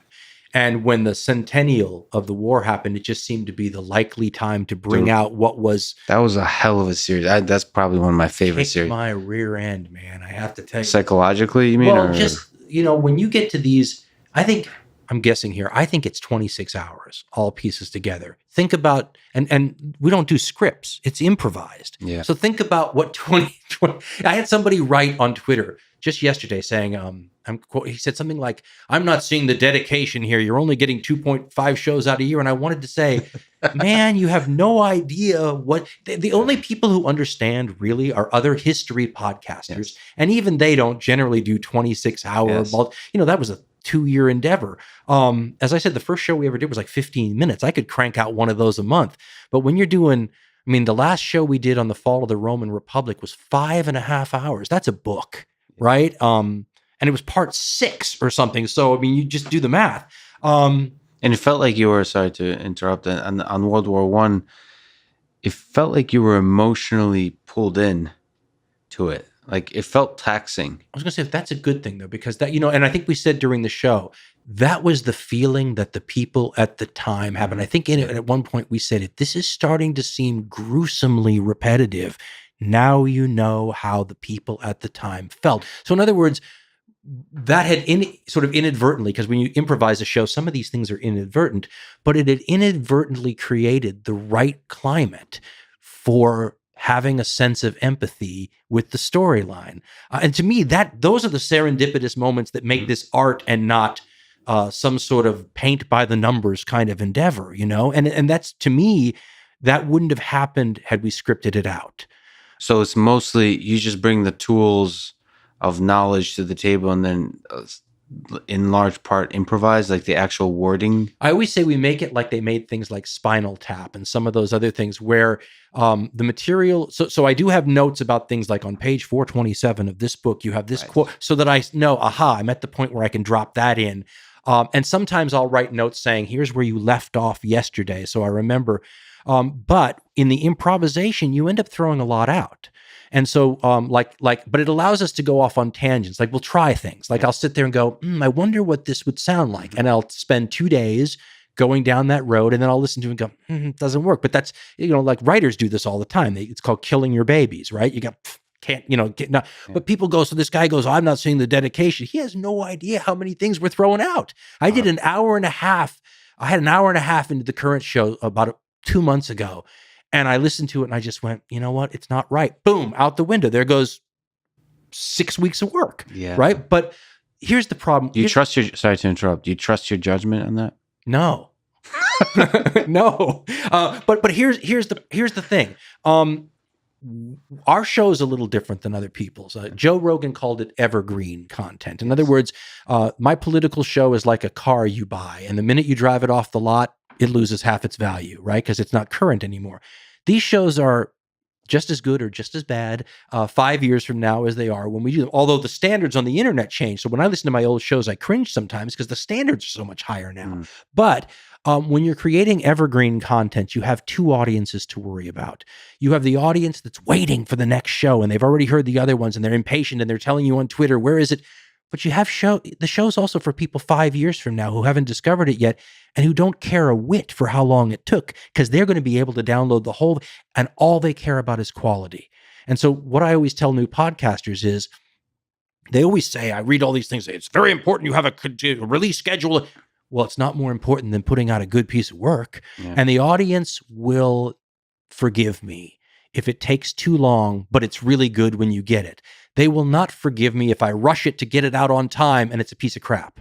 So for us, and this is why when you brought up a Spotify deal or anything else, they can't interfere with this at all, because my job here, as far as I'm concerned, is quality, and everything else goes by the wayside. Because the only thing people care about long-term, the only thing that gives you longevity is how good is it, right? How good is that book? If you read J.R.R. Tolkien's work tomorrow, you don't care how long it took him to write it. All you care is how good it is today. And that's what we try to think too. And I feel like if it's good, if it's really good, everything else falls into place and takes care of itself. Although sometimes to push back, sorry to interrupt, I've done it to you 1,000 times, so you get me back, please. Sometimes the deadline, some of the greatest like movies and books have been, you think about like Dostoevsky, I forget which one, Notes from Underground or something. He needed the money, so he had to write it real quick. Sometimes the deadline is powerful at taking a creative mind of an artist and just like slapping it around to force some of the good stuff out. Now, the problem with history, of course, is there's different definitions of good. That like, it's not just about what you talk about, which is the storytelling, the richness of the storytelling. And I'm sure you're, again, not to compliment you too much, but you're one of the great storytellers of our time. That I'm sure if you put in a jail cell and forced at a like somebody point a gun at you, you could tell one hell of a good story. But you still need the facts of history, or not necessarily the facts, but like making sure you painting the right full picture, not perfectly right. That's what I meant about the audience doesn't understand about a history podcast. Yeah. You can't just riff and be wrong. So let me both oppose what you just said and back up what you just said. Excellent. So I have a book that I wrote, right? And in a book you have a hard deadline. Yes. right? So HarperCollins had a hard deadline on that book. So when I released it, I was mad because I would have worked on it a lot longer, which is my style, right? Yeah. Get it right. But we had a chapter in that book entitled Pandemic Prologue ? And it was the book about the part about the Black Death and the 1918 flu and all that kind of stuff. And I was just doing an interview with a Spanish journalist this morning who said, "Did you ever think how lucky you got on that, and first of all, lucky on a pandemic, it strikes you. But had I had my druthers, I would have kept that book working in my study for months more. And the pandemic would have happened. Yes. And that episode, and that would have looked like a chapter I wrote after the fact. Yeah. I would have had to rewrite the whole thing. It would have been so that argues for what you said. At the same time, I would have spent months more working on it because to me, it didn't look the way I wanted it to look yet, you know? Can you drop a hint of the things that you're keeping on the shelves? Oh, the Alexander the Great podcast. I've talked around it. I talked to somebody the other day. He said, "Do you know that the very first word in your very first podcast, in the title, the very first thing that anybody ever saw with hardcore history is the word Alexander?"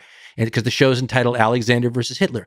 I have talked around the career. I've done show after. I talked about his mother in one episode. I talked about the funeral games after his death. I've talked around this. I've specifically left this giant Alexandrian-sized hole in the middle because we're going to do that show one day, and I'm going to lovingly enjoy talking about this crazily interesting figure of Alexander the Great. So that's one of the ones that's on the back pocket list. And what we try to do is whenever we're doing Second World War in Asia and the Pacific now, I'm on part 5. Whenever the heck we finish this, the tendency is to then pick a very different period because we've had it and the audience has had it. So it's time. So I will eventually get to the Alexander saga. What about just one last kind of little part of this is what about the other half of that first 10-minute, 15-minute episode? Which is, so you've done quite a bit about the World War. You've done quite a bit about Germany. Will you ever think about doing Hitler the Man? It's funny because I talked earlier about how I don't like to go back to the old shows because our standards have changed so much. Well, a long time ago, one of my standards for not getting 5-hour podcasts done or not getting too deeply into them was to flit around the interesting points. We didn't realize we were going to get an audience that wanted the actual history. We thought we could just assume the audience knew the details and just talk about the weird stuff that only makes up one part of the show now. So we did a show called Nazi Tidbits. And it was just little things about, it's totally out of date now. Like, you can still buy them, but they're out of date. Where we dealt a little with it. It would be interesting, but I'll give you another example. I mean, history is not stagnant, as you know. And we had talked about Stalin earlier. And Ghosts of the Ostfront was done years ago. And people will write me from Russia now and say, well, your portrayal of Stalin is totally it's outdated because there's all this new stuff from the former Soviet Union. And you turn around and you go, okay, they're right.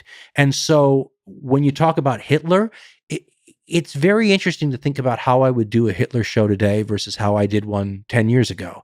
And you would think, well, what's new? I mean, it happened so long, but there's lots of new stuff and there's lots of new scholarship. And so, I would think that would be an interesting one to do someday. I haven't thought about that. That's not in the back pocket, but yeah, that'd be interesting. I have a disproportionate amount of power because I trapped you somehow in a room and thereby during a pandemic. So like my hope will be stuck in your head, but after Alexander the Great, which would be an amazing podcast, I hope you do give a return to Hitler, the rise and fall of the Third Reich, which to me, it's a contemporary book, basically. Yeah. And exactly, it's by a person who was there. Shirer, yeah. I really loved that study of the man of Hitler, and I would love to hear your study of certain aspects of it. Perhaps even an episode that's like more focused on a very particular period. I just feel like you can tell a story that it's funny. Hitler's one of the most studied people, and I still feel like all the stories, or most of the stories, haven't been told. Oh, and listen, I've got 3 books at home. I'm on all the publishers' lists now, and there's young Hitler, there's this Hitler, there's that. I mean, I've been reading these books and I've read about Hitler. I read The Rise and Fall of the Third Reich. My mother thought I needed to go to a psychologist because I read it when I was 6. And she said there's something wrong with the boy. And but she was right. But she was absolutely right. But you would think that something like that is pretty established fact, and yet there's new stuff coming out all the time. And needless to say, Germany's been investigating this guy forever, and sometimes it takes years to get the translations. I took 5 years of German in school. I can't read any of it. So I mean, and he is, when you talk about fascinating figures, the whole thing is so twistedly weird. It came out a couple years ago. Somebody found a tape of him talking to I want to say it was General, the Finnish General Mannerheim, right? And he's just in a very normal conversation of the sort we're having now. And the Hitler tapes, when you hear him normally, he's ranting and raving. But this was a very sedate, and I wish I'd understood the German well enough to really get a feel, because I was reading what Germans said, and they said, wow, you can really hear the Southern accent, little things that only a native speaker would hear. And I remember thinking, this is such a different side of this twisted character. And you would think that this was information that was out in the Rise and Fall of the Third Reich, but it wasn't. And so this is goes along with that stuff about new stuff coming out all the time. Alexander, new stuff coming out all the time. Really? Well, at least interpretations rather than factual data. And those those give depth to your understanding. Yes, you want that, because the historiography, people love that. And that was a byproduct of my lack of credentials, where we thought we're going to bring in the historians, we call them audio footnotes, right? A way for me to say, listen, I'm not a historian, but I'll quote this guy who is, so you can trust him. But then we would quote other people who had different views, and people didn't realize that if they're not history majors, that historians don't always agree on this stuff, and that they have disagreements, and they loved that. So I love the fact that there's more stuff out there, because it allows us to then bring in other points of view and sort of maybe three-dimensionalize or flesh out the story a little bit more. 2 last questions, one really simple, one absurdly ridiculous, and perhaps also simple. First, who is Ben and is he real? I don't even know what you're talking about. Very well. How's that for an answer? It's like asking me, is Harvey the White Rabbit real? I don't know. There's carrots all around the production room, but I don't know what that means. Well, a lot of people demanded that I somehow figure out a way to prove the existence. If I said he was real, people would say, no, he's not. And if I said he was, if he wasn't real, they would say, yes, he is. So it's a Santa Claus, Easter Bunny kind of vibe there. Yeah. I mean, what is real anyway? That's exactly what I told him if it exists. Okay. The most absurd question. I'm very sorry. Very sorry, but then again, I'm not. What's the meaning of it all? You study history of human history. Have you been able to make sense of why the hell we're here on this spinning rock? Does any of it even make sense? What's the meaning of life? What I look at sometimes that I find interesting is certain consistencies that we have over time. History doesn't repeat, but it has a constant, and the constant is us. Now we change. I mentioned earlier the wickedly weird time we live in with what social media is doing to us as guinea pigs, and that's a new element. But we're still people who are motivated by love, hate, greed, envy, sex. I mean, all these things that would have connected us with the ancients, right? Mm-hmm.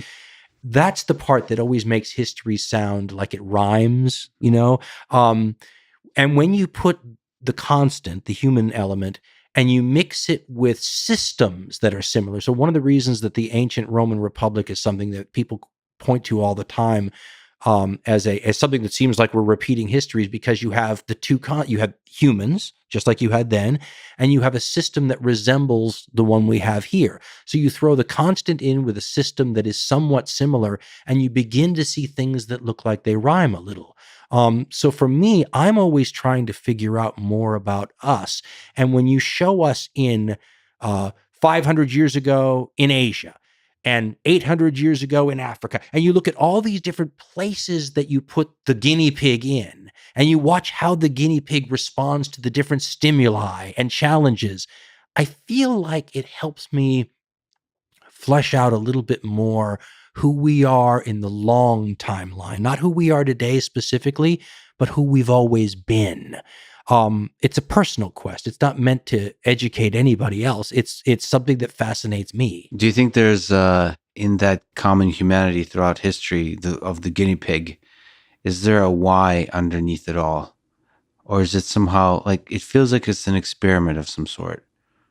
Oh, now you're into Elon Musk and I talked about this, the simulation thing, right? Nick Bostrom's Sure. yeah, the idea that there's some kid and we're the equivalent of an alien's ant farm, Yeah.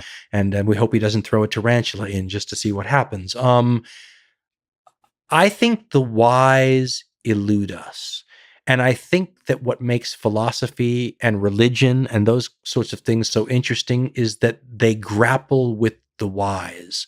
But I'm not wise enough to propose a theory myself, but I'm interested enough to read all the other ones out there. So let's put it this way. I don't think there's any definitive why that's been agreed upon, but the various theories are fascinating.